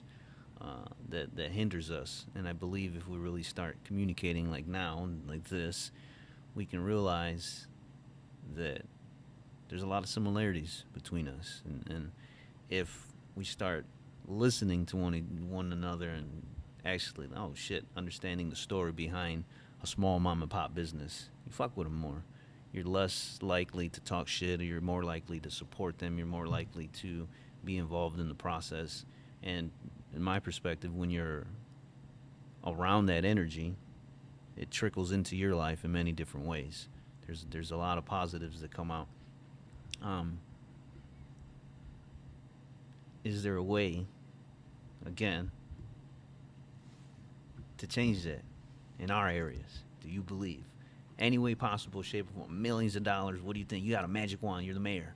How can our areas become like a Whiting? I think if there's more, if it's possible, if there's more information on stuff that we'll bring it back to like McDonald's. If there was enough information that people can see of where they're cutting the corners and how they're doing it, I think they'll be like, oh fuck that, I'm not eating that shit. Yeah. I'll go eat at wherever. Like, to me, I support wherever I can. I'm always at Video Toclan. Shout out to them. Memo when he's over at the Crowbar them. Yeah. Mike's cool people. Oh, yeah, Both shout Mikes. out. Mike Yeah. Carroll and Mike Ramirez, all them. Yeah. They're cool people. Like, always support, always help them out. Whatever they need, or if like they ever need some help from me or whatever. Yeah. Like how he's like, you gonna be at Nest Fest? I was like, yeah, man, I got you. Let's do this. Yeah, he shut down the whole Yeah. Saturday for that. Yeah, I shut down here, and everybody's Yeah. like, "Why would you do that? You're messing with your dude. I don't care. Like, Yeah. like that's helping the community out. That's That's for the helping culture. Mikey out. That's That's for the helping. culture. Yeah, like Yeah. let's do this. That's like, dope, man. and then like other places we go to, like Cienega, stuff like that. Why not help them out? I mean, we can. If the truth came out about stuff of what you're really eating, I think more people would be like, yeah, let's go eat here, or let's go do this. Yeah. Or maybe that cook at wherever you went, maybe he was having a bad day. I understand you're not supposed to bring in your personal stuff into work and stuff like that, but man, how many times have you had a bad day? Yeah. You know? Yeah. And you should still support no matter what. Like, help them out. Like, go do it. You guys can do it. You guys just are willing not to do it. These things need to be changed. Like, but I mean, as we're growing, I think people are starting to see stuff like that. People are starting to notice what's going on around them, and now they're starting to speak out. A lot of people are speaking out. So I mean, that's a good thing. Maybe we could get there sometime. South Chicago, a beautiful place. There's a lot of like negative stuff being said. I mean, like, if I could, I would open over there, but right now I can't. Like, there's nothing. It's hard. I don't know. Just things have to be changed. People have to speak up, and things need to be said. And I think that we're in a great starting point as far as that, because like when I had that meditation, bowl meditation last time, there were certain people, like I said, that they were local, and then people that drove from the north side, the west side to here. And just from being there, they were so amazed, man. Steve spotted. Shout out to Steve, too, because his spot is beautiful, man. It's set up great. It already has a great energy as soon as you step in. But there was my thing from the whole event that I loved was these two ladies that came in.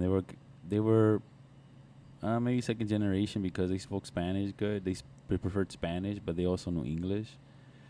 But the first thing they said is like, I can't believe we have one of these over here. Like, I always go up north. Like, I always go to the north side to do these. Like, it's amazing that there's one here. We need stuff like this here. And I hear that, was just like in my, in my brain, in my, I was like, oh yeah, that's what I wanted to hear. I feel satisfied as a person, you know. I'm like, that's what I want to hear, because there's a lot of things changing, and a lot of people that we're working with together, they're trying to make change to the east side, South Chicago. And it's amazing, man. Like, shout out to Studio, oh man, I can't think right now. I forgot what I was saying. Talking about Shapeless? Yeah. Shout out to 93 Studios, because, man, what they're doing and the energy they're bringing around people is amazing, man. It's changing a lot of people's perspective on the town itself. It just makes another people more inspired to do stuff. So I think we're in a great starting point of change with everything we're doing. And it's amazing that we're all working together, man. Those people that are changing. I think if a lot of businesses will come together and speak out, I mean, maybe things can change. But change needs to be done with everyone, like everybody. But if a business can come together and be like, hey, we show you how to do this, like, just to be with the community, to know that we're acknowledging you guys, that we know you guys are here. Let's change this shit. Like, let's do something. Let's talk.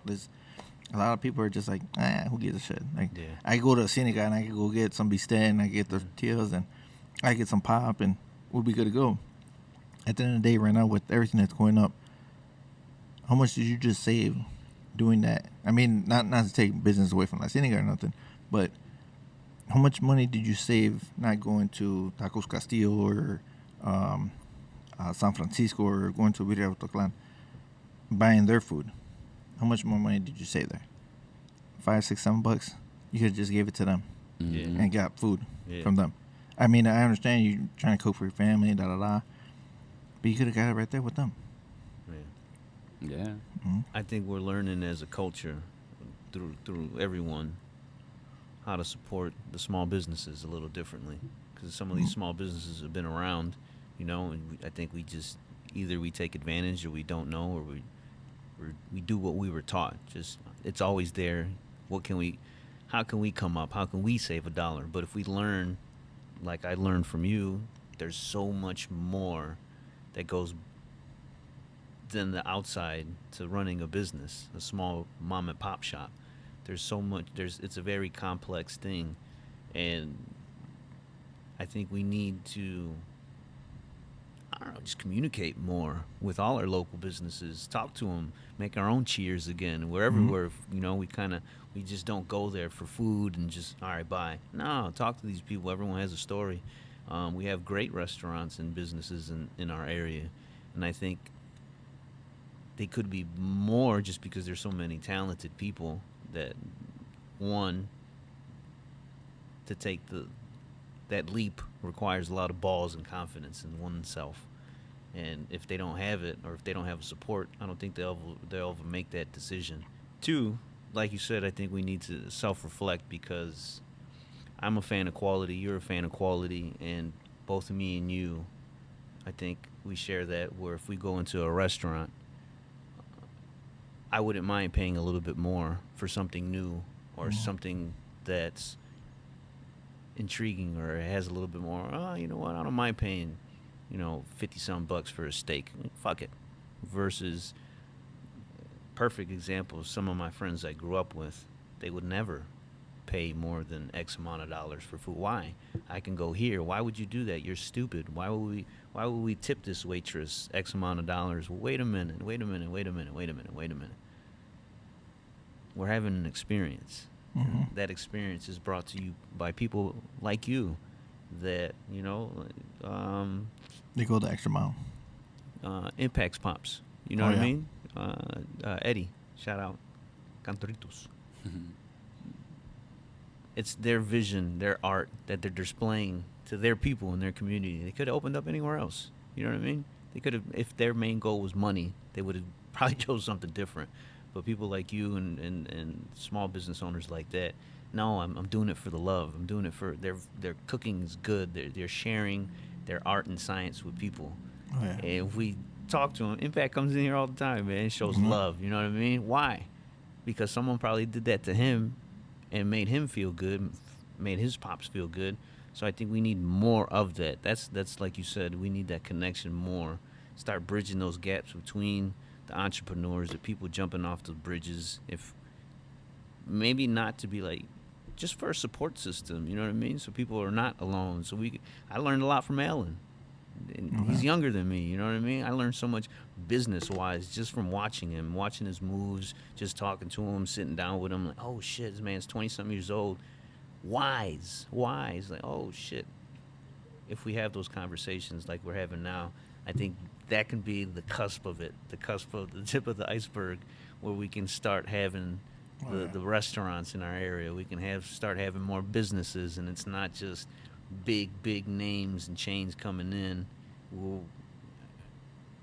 If we seen it in many spots that mom and pops that no longer are there. Why? The support's not there. I think that's what they need to do. Get rid of that shit. Corporations. When we had nice shit, people would complain. Mm-hmm. They would complain and, oh, this and fucking Pete's they're doing this and that. Wait a minute. There's ways to come across. There's ways to, you know what I mean? If we complain too much, they're going to go away. If we don't support our brothers and sisters, they're going to go away. They're going to go somewhere where the love is.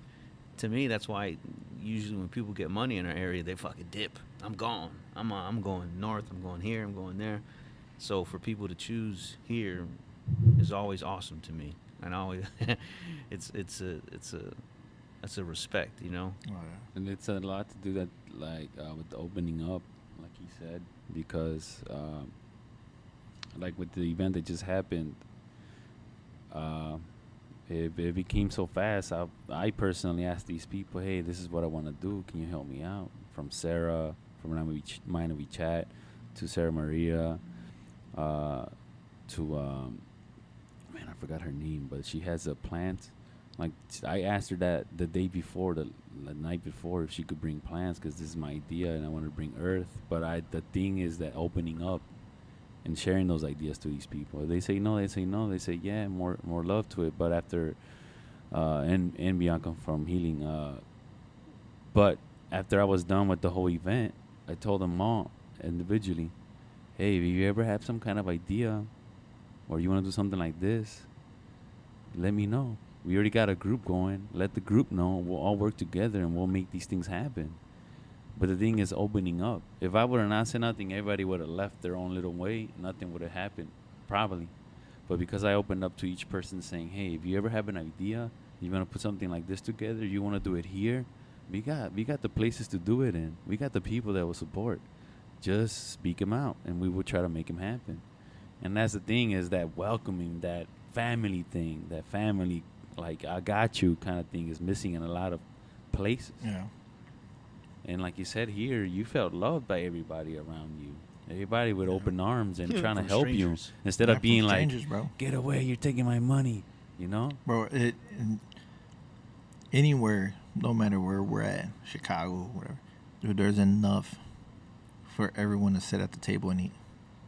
And it goes back to like when I first started, I judged. I was like, damn, AJ got a lot of clothing vendors. How are they gonna make money? But there's enough. Your brand is different from Fresco's. Fresco's is different from AJ's. AJ's is different from 47 Tribe. Like, shout out, I got his hat on right now. To Joey, I got his hat on right now. Dope Like, hat. like, there's enough for everyone to sit down and eat, and it took that for me to realize that. So, like, if we could start showing people this, I think that negative will go away. Yes. Because I still had that in my mind. And then until I answered seen it it, I right was there. like, shit, this is completely different from everybody else. So there's enough room for everybody to sit down and eat. Anywhere, it don't matter. You could be the taco guy next to that taco guy, that next to that taco guy. Yeah. All three of you guys will make money no matter what. Yes. And you're going to have the support because you guys have the food, you guys have the quality, you guys have all that. Come on, man. Like, I hate when I see people like, oh, their tacos suck and this and that. Yeah. Have you tried it? No. Yeah. But they told me they suck. Right. Why don't you try it first, bro? Right. Like, don't just because that person might have not liked it, Yeah. doesn't mean that you're not gonna like it. Like, Absolutely. come on, man, just try them out. That's all you have to do is just try it one time. What's gonna hurt you, bro? Just Right. one time, just try it out. Mm-hmm. So It's the stubbornness, man. And I like to go back to what you were saying earlier. There are no rules. And if you think about it, now where we're at right now, those three taco guys, if they really wanted to, they could collab. Yeah. Instead of working against each other. No, wait. We set the fucking rules. I think, again, the scarcity mentality is always me versus you versus you. There's only a limited amount of resources. So I got to cut corners. It's cutthroat business. No. I think now we're learning because of communication or technology or whatever, just being more open. No, we can actually collab and we can actually work together, and you change the game. You have all these people working together or in the same vicinity where, again, Alan, instead he opened up a business in Whiting with a whole bunch of other barbershops, but they're all different. And this man shows love to the other barber instead of going against them like, no. No, you're showing love. You want them to succeed. You want your other businesses, your homies to succeed. And that I think is something we're learning. It's new to us. We're barely learning that right now. And everyone learns differently at different paces and speeds. like me and Heifer are Oh, boys. He's up on Pilsen. We're always chatting. We're always helping each other out when we can. Shout out to Sean. And then there's a new guy down in Highland, Brewmasters. Yeah. His is called Lucy's Barbecue. We talk, we throw ideas back and forth to each other, or say what's going on. I mean, like I said, there's enough room for everybody. I'm never gonna shut down. If you need help with something or you throw an idea at me, what do I think? Yeah, I'm gonna help you out. The open conversation is like, shout out to Alan again, but without saying too much, because the way we are and how open we are, me and Jedi, and we're always open for ideas. Oh, you need any help? You need this? You need guidance? Hit us up. We're there for you. He hit us up about a project he's working on. Shh. Be careful. But that the fact that we are that way opened up for him to invite us. It's just that conversating, that opening up and stuff. That's what I think is very important. Like, not only as business owners, but as people. Like, sometimes, I won't talk to you about your business. I just be like, hey, Buzz, how are you? How's your son? How's your grandson? How's this? How's that? Hey, Jedi, how you doing? How's the doggo? How's every, all these little things you gotta touch, talk about, reach each other about. Because a lot of times we don't have that anywhere around us, man. And that's why we become so stubborn as people. We don't open up. But if we have that, we give that out to the other people will do the same. And then next thing you know, you have a much better community with communication, better businesses and everything. I think one thing that I keep thinking about saying is paying with cards. Like I think people need to understand. Like now that I'm in a business, I see it, and I'm just like everywhere I go now, I carry cash with me. Oh, yeah. Because the fees, bro, the fees are hurting people, and it's hurting a lot of people. And I think that's what people need to communicate. And like, hey, if you go to a small and pop and pay cash, that'll be better because you're actually helping them. Yeah. Because if they're paying, there's a fee behind that, and you guys don't realize that. Yeah. And that it might be just a small fee that you think of, but think about everybody else. Everybody else has to pay that fee. So there's over $2,000, $3,000 that they gotta pay out of pocket at the end of the month. Where does that money go to? It's all banks, right? It's all banks. It's That's all why mob shit. Banks, So and banksters. And, Yeah. wow. They're taking from small You mom saw and how pop quick businesses. they took the Zelles and QuickPay? Yeah. There Well, the used to be tax- no yeah. taxes, no nothing, and Yeah. now they Yep. said nope. We want our part too. And it's crazy because the banks work, and it's hard to explain, but the banks work with like Apple and all those like Samsungs and stuff, Yeah. because now you can add the wallet Yep. to your phone. Straight to the phone. So in as a consumer, you're like, hell yeah, I'm about to Yeah. go here. I'll use my Apple Pay. Boom. When you're doing that, that's a 3% that's getting taken away from the owner. That like, say you just want this water, and then you pay with your Apple. Now they just took 3% because you didn't pay cash. So now I see that all the time. So everywhere we go, bro, everywhere we go, I tell just give them cash. Because at the end of the day, you're taking away from small mom and pops. Dude, corporate can eat that shit up all day. Oh, yeah. They don't Changed- care. That definitely changed my mind right there. Yeah, you gotta really look at that. I mean, it's hard. It's a convenience because you're like, I can do it with my Apple Watch. I'm in my Apple Watch. Bing. Yeah. Like I get paid. I'm done. But you're taking away from that business. If it's a small business. Yeah. Yeah. If it's a corporate, bro, they eat that up Yeah. no matter what. Like, they're making money. We're not making money like that. So you're taking from us. I like that you have this underground network of other barbecue masters. What do you call yourself? Smoke masters, pit masters, chef masters. I think a pitman, because I Pitman. think like pitmasters, like not saying it, but you think you're bigger and better than everybody else. So I'm not gonna say that about I get myself. you. I'm a pitman. That's I it. want to give you the right Yeah. terminology. Put some respect on that name. You know, a lot of people are like, you're a chef, and I was like, nah, man, I ain't no Yeah. chef. Like, no, you are a chef. I was like, nah, man. Yeah. Like, to me, a chef is someone that goes to school, learns this stuff, and has been cooking. I Yeah. think of that person. I'm as a chef. pit man. Yeah, I'm a pit man. So you have like heifer and other. Not Barbecue. just you have a network, and it's not just in Chicago. It's throughout. Yeah. And from my understanding, you help one another. Oh, yeah. You help. You have this small like you. It's a niche. All you guys cook. You pitmans. You know what it is. You've been in the shit, and to share that is amazing. And I think that's what we're trying to do here on another level for small businesses and consumers, because I think we've been detached. We're so used to shopping at big spots, the Walmarts, to this, where we can do certain things to them because they can take a loss, they can take a hit. But working with mom and pops, no, wait. I think we as a consumer, since you've been on both ends, you've been the consumer and now a business owner. Same for me. We are on both ends. You're like, oh shit, you realize certain things, and we act differently because we've been there. And I think now we're on the cusp of that. I think we need to build those communities of small businesses, not just pitmans. You and Grindhouse, you're already building that relationship. You and Danny from Grillers, the Standard, they're building that relationship. So you're not alone. You're not, when you need help without even asking for help, these people, these businesses, they'll probably see it. And without saying anything, I got you, Buzz. Hey, man, you need some, or they'll point you in the right direction, or they might, without even doing it, help you, just being around them. That is pretty cool to see flourishing, because that's growth, and that's genuine growth.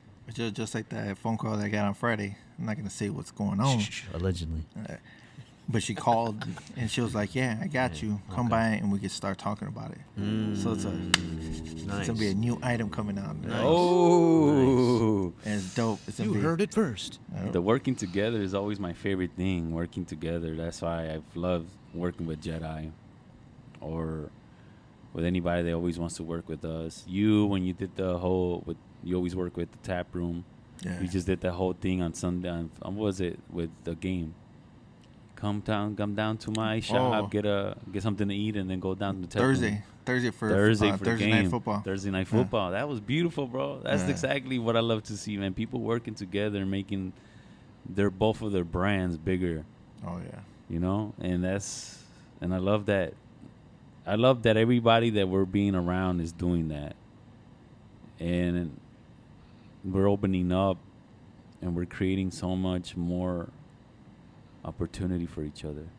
And I think, and it's crazy because the one that's making me open my mind up a lot is Pepple. Shout out to Robert Pepple.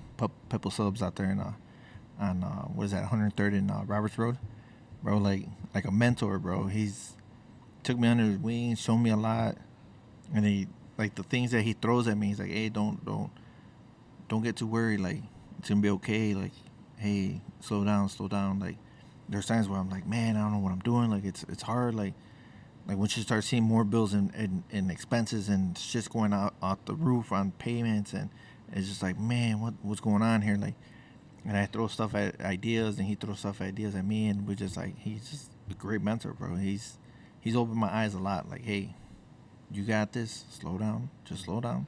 You got this. Like, you can do it. So that's people like that. We need more people like that out there. And he doesn't. Dude, I met this man last year at Pierogi Fest, and look how far we came in 1 year. Yeah. And he's willing to help. He don't care. Like he's not like, hey, this is my secret. I'm not gonna tell you. He'll tell you. And, hey, let's do this. So I'm just like, whoa. Yeah, it's that hug feeling, that come over here, I got you feeling that. That's like the coolest thing. Mm-hmm. And then there's more people like that. I mean, everyone can get through this. I mean, everyone should be able to get through this. And it shouldn't be closed off. Like, no, this is my secret. I'm not gonna tell you shit. Like, like, dude, like I said, there's enough chairs at the table for everybody to sit. Come on, man, let's do this. Let me show you how to make money the way he showed me how to make money. We got this. Let's do it. To be open, to not be afraid of opening up to people too, because it's like a lot of times when people ask me, "Hey, I want to do a hat, a shirt, or whatever," I'll definitely tell you, "Oh, I go to this person. This is how you do it. You need this first. This. Better yet, let me do it with you. Let's do a collaboration. Let me show you how it really is." And that willing to help is exactly what we're all doing. It reminds me of like The Last Dance with Michael Jordan, and then even Kobe Bryant. I look at you and Alan and Dave and Shapeless and all the amazing Mike from the podcast, Crowbar Mike, everyone. They're their own superstar. They work on their craft in the best way possible. They have certain standards and qualities that they put into themselves and into their work. Like a Jordan and a Kobe, they don't accept cutting corners. And if you're going to play on their team, you're going to work with them, you're going to have to put that same quality or effort into whatever. And I think that's where a lot of people kind of don't work together. But I think now, just talking and learning, there's a lot of similarities. So imagine a Kobe and a Pippen. It's a dream team. And I think that's where we're on the cusp of. Wu-Tang, yes. Wu-Tang. Instead of looking at other people as foes, no. How can I learn from you? You know, Kobe learned a lot from Jordan just either by playing or watching. Everyone, you can use UFC superstars, Conor McGregor. You have to, steel sharpens steel. And to see that going on is pretty fucking cool. So, yeah. of course, I got to ask you, how do you protect yourself, one, from the negative, whether it's from business, from personal life? How do you personally handle that? And then two, what are some of your personal outlets you do for stress to relieve here, whatever it may be? On stress, I don't know, man. That's a hard one. You've seen it, man. There's times my sugar might drop because I'm diabetic or whatever, or it might go high. And I turn pale sometimes, dude. It's I don't know, man. Like I've never had an out. I ain't even gonna lie. When I was a shorty, there would have never been a buzz. There's 2 times that ran through my mind when I was a shorty. But never ever will I do something like that now, because I have this. I have my family. I got my grandson that I want to see grow up. So stress wise, it's just, man, I love to hold a lot of shit in, and I don't let nothing out. To butt in, I heard Mind If We Chats. Well, Shout out to Sarah, and I love that episode. Me too. I have one dilly of a pickle to talk about Miss Sarah, about the angelic lettuce, but we'll save that for later. Oh yeah. when I was younger, I used to smoke a lot, and that was my go-to. Yeah. And I would forget, and I wouldn't worry about it. But now there is no out. There's no, like, shit, what am I gonna do now? Like, my stress, like, oh shit, I hold it in. And until someone pushes that button, I blow the fuck up. and it sucks. And there's sometimes that to that person I shouldn't have done it to, but I've done it, and it's just like, oh shit, oh man, I'm sorry, like, whatever. But I don't have nothing, like, nothing, and it sucks. Like, there should be something I should be able to do, work out or whatever. Yeah, when I was. I'm glad. I was just gonna interject. I was going to say, don't say no, because from what you've told me, you had an outlet. Yeah. You had an outlet, and I wanted to touch base real quick. Yeah, because before you would wake up at, 4 in the morning after 2. a job? 2 Yeah, in the describe that real quick. So I'd wake up at 2 in the morning and 35th and Western. Yeah. Drive all the way to Hammond because I worked at Gary. Hammond's Planet Fitness. Be there about 4. Did cardio and a little bit of weights by, I would say, about 5:15. Take a shower. Be at my job by 6. Take my protein, bro. I had that big ass thing of protein. Chug that whole thing. I wouldn't eat all day because that thing had enough for me to go all day. Dude, and I was thinner. You seen the picture? I was thinner. And then I would get off at 4:30, jump on the Skyway, be home by 5. Jess would be ready, and then we'll go to Planet Fitness in Pilsen. 2 a days. Yeah. 2 a day, son. And by the time we got there, it would have been like 5:30, and you had to be there before 6, because at 6, everybody shows up, and everybody wanted to be on the treadmills. Yeah. So we'll get there, I'll do cardio again, and then I started doing, like, the machines that do, like, the abs and all that. I'll do that for, like, maybe 30, 40 minutes.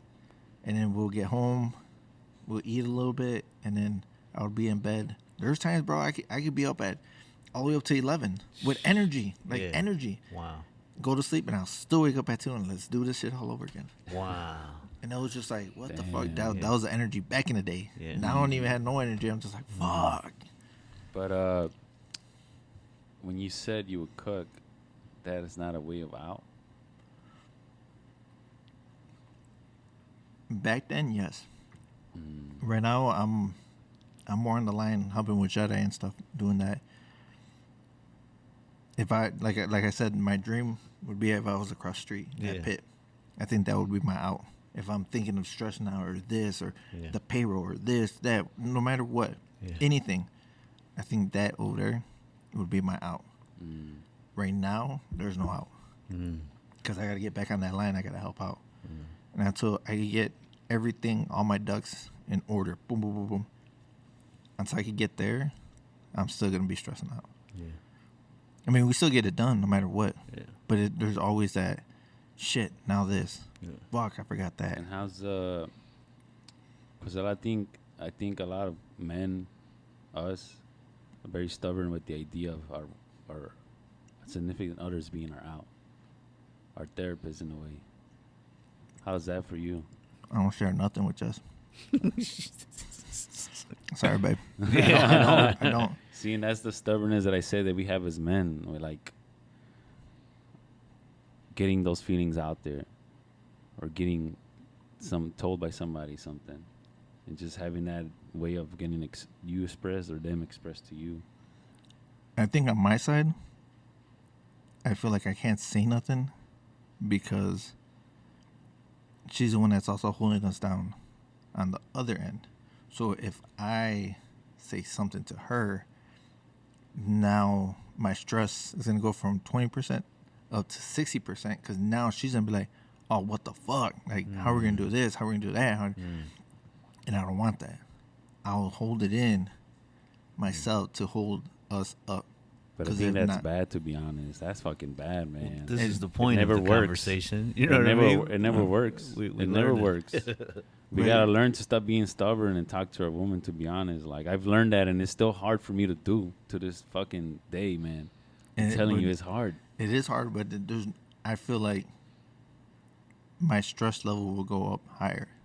And I mean, everyone has different views on how they see stuff. People don't know behind doors, like closed doors, what's going on, stuff like that.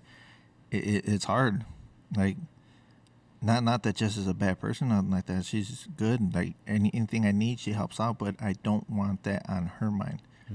Me as a person, like, well, guess what? Now I got to pay this bill, or I got to do this, or I don't know, like, I can't. And I think I don't want to add more on top of her because once you would, not that all females are the same, but you already know when a girl starts stressing out, who's the first person going to come after? Us. So now, like I said, my stress levels going to go even higher because now she's coming at me. So I choose just to keep it simple, keep everything to myself, and I'll get through it. And I think that a lot of it has to do with financials. A lot of stubborn men not talking about their problems is a lot of times it's financial, to be honest. Because a lot of times those are the things that keep people from a man talking to the woman about. It's the financial, because you feel like this is my responsibility. Nobody else should know about it. It's like my dad. He lost 2 houses, man. If he would have spoke up, we could have saved something, or we could have helped him out somehow, you know. Yeah. He never told nobody no about nothing. He lost 2 houses. But there was a friend of mine that had crazy financial debt. Like, sometimes you think you got debt and you talk to somebody else and they got way more debt than you. And you're like, yeah. oh, fuck. And I'm stressing. But that person had a lot of debt. Didn't tell his wife nothing until it got to the point where he had to speak up. Spoke up. They found a way to fix it. Now he's in a better, I think, from what I've seen, better place. Me too. It's been hard for me to talk to somebody about my financials. And sometimes in the relationship, that's what worries me.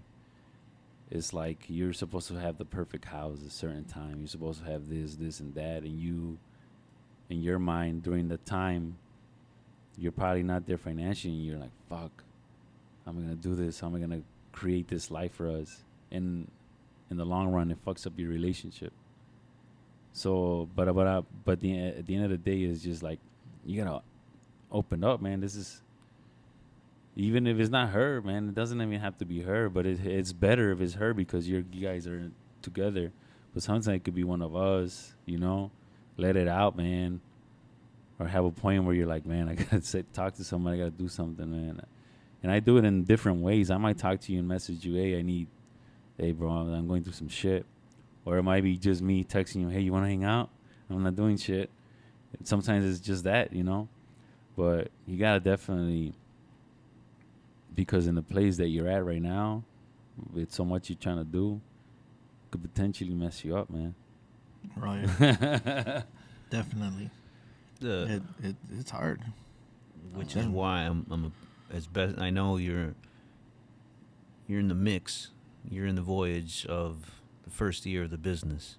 First year, 2 years, you already know it's unpredictable. It's crazy. You ain't There's gonna make no money. there's so no, not necessarily, man. Not necessarily. That's what the usual consensus is. But like you said, there's no limits to this. You can literally do whatever the fuck you want. Oh, yeah. So if you hit with whatever, it might be something that a simple menu item that you changed or the hours or something. When it hits, it hits. It could be 6 months, a year. It could be 5 years. It could be, you know. But from my perspective, learning from everyone in the podcast, the people I really look up to, they find that balance. They find that balance because, like what Freddie said, and I'm living proof. When the balance is off, you know, when the balance is off, we get thrown off. The stress becomes high. You can't go out like you used to. You can't, you know, live your life. The business becomes you. Oh, yeah. Like Freddie said, I think when you find that time, throw that exercise in there.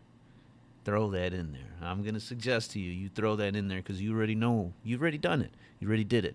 And it from my talking to you, you felt amazing. Even though the time schedule was crunched, you waking up early and working out twice a day on top of a job made you feel better, made you feel amazing.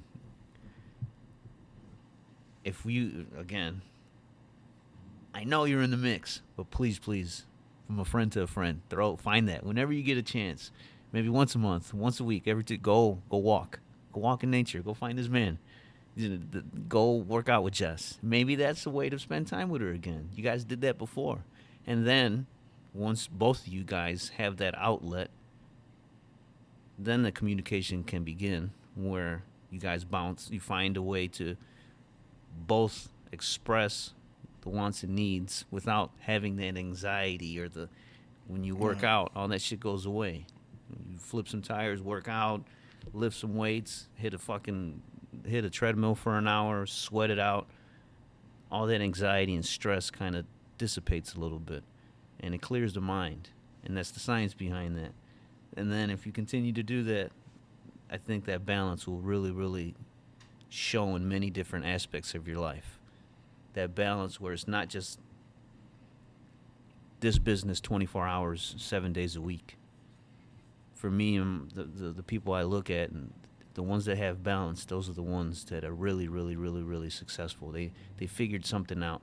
And I love being around those people. Like, oh, shit, I can learn a lot. And for me, just you, I think if you explore that avenue of taking that outlet, finding, it could be another outlet. Paint. Fucking start painting. Even if you don't know how to paint, find a way to get that energy out. It could be boxing. It could be, you know, taking a dog for a walk. It could anything, kayaking, fishing. If you find that outlet, in my perspective, many, many other doors will open. And the life, oh shit, everything starts finding its place in life. Oh, most definitely. And then she's a competitive person, so there you go. Bro, you know when we I used to mean? go to the gym, she'd be like trying to speed up faster. I would go up, and then she'll go up twice. Like, come on, man, why are you trying to be competitive? That's I think direction from my perspective. When you find that chance, I know, get your rest. You know what's best for you. But my advice, when you find that opportunity, go do that again. I think that'll be benefit for the both of you guys, you know, because you're both relieving. I'm pretty sure she has a very stressful job, so she needs to relieve some stress as well. And if she can't go out like you guys used to, maybe that's the way you kind of start. At least you're getting out of the house, going to the gym, getting the mental, and then that really, really. So that's just my perspective. You know me, man. I'm a fucking advocate for fitness all day. You could put that shit in a pill form, you know, man. Let's do it. Yeah. Anything else, like other outlets besides you found working out? Working out was a good one. actually on the grill, in the mix is another outlet. Music is one. Anything Right. else? Figure skating. When I was younger, I skate. Really? Yeah, Skateboard? skateboarding. No shit. Oh, shit. Yeah. Skateboard back in the day. No way. That was something that helped me through Really? when I was really young. No shit. But music, I think when I was young, and that's why everyone's like, man, how the fuck you know about this? How the fuck you know about that? How the fuck you know about? Dude, that's what.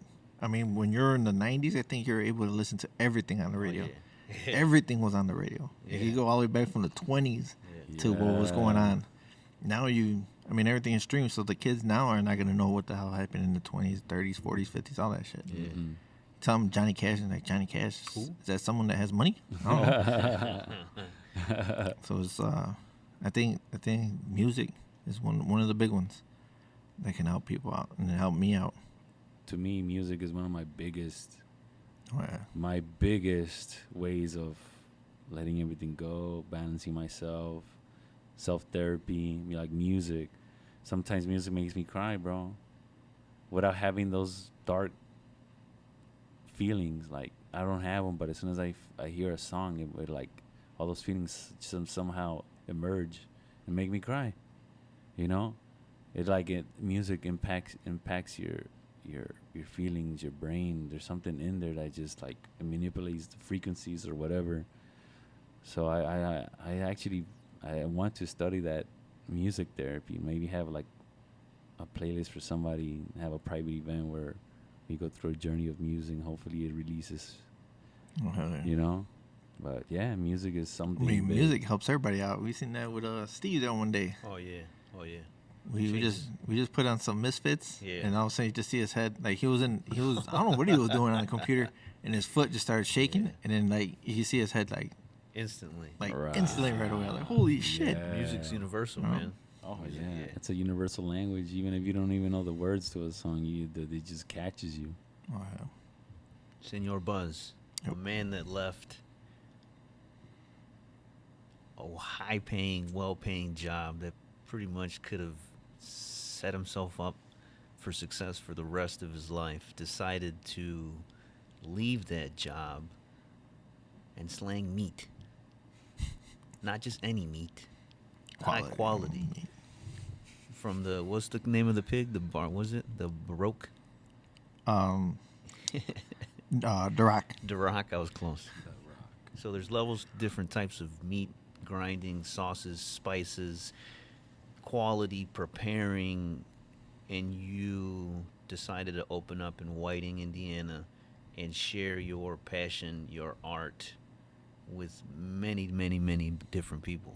Oh, To yeah. me, not condolences, congratulations, because that takes a lot of balls to Yeah. take a passion or take something that I'm doing on the side and turn it on to a full. I'm jumping off, I'm making the decision, I'm signing these leases, and let's go. This is my path right now. This is my voyage.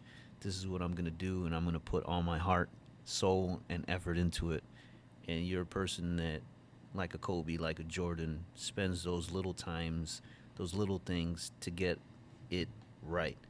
And if it's not right, throw it away. I've seen you throw away perfectly good food because it's not cooked to your right style and standard. And what the fuck are you doing? I could have ate that, you know? No, it's not good. It's not up, you know? Like, but I don't know, but I'm learning. And to have that, we need that in our community, and we need people like you, because I learn a lot from you. I learn a lot. Everyone I sit across from, I ask all these stupid questions. And I learn from just picking up. And again, if we have these conversations more and more, we learn. We really, really learn from each other. And I do anything for you, man. Anyone sitting across from me, usually I probably do almost anything for. Mm-hmm. If you ever need me, I'm sure Fred, we are here. I love what you're doing. Thank you for your time. Thank you for opening up the business. Oh, yeah. I want to see what's in the future. Again, of course I'm going to tell you. Find those positive outlets. Freddie likes music. I like fitness. If you ever need help with any outlets, you want to go for a walk, call any of us. Yeah, I think that's it. Fred, you got any last words? Yeah, man. Keep doing what you're doing, man. I love seeing your process. I love seeing the way you think. I love the way you run everything. You're an inspiration to a lot of us. Thank you. Thank you. Congratulations on, well, congratulations to your son for his career movement. Oh, yeah. I'm sure you're really happy about that, and your grandsons. Like, everything's going good for you, man. Life is going real good, and I'm really happy for you, brother. Oh, hell yeah. Thank you. Thanks. Any last words from you, sir? Anything? No. Thank y'all for listening. Y'all can follow us, Buzzin' Barbecue. .com, Instagram, all that. And thank y'all for having me on here. Por el dolor. Oh, I like that. Say it one more. We need a little edit. Por el dolor. Yes. Oof. We got to save You that got one. it. Put the time on there. All right. Por el dolor. All right. Have a good day. All right, see you.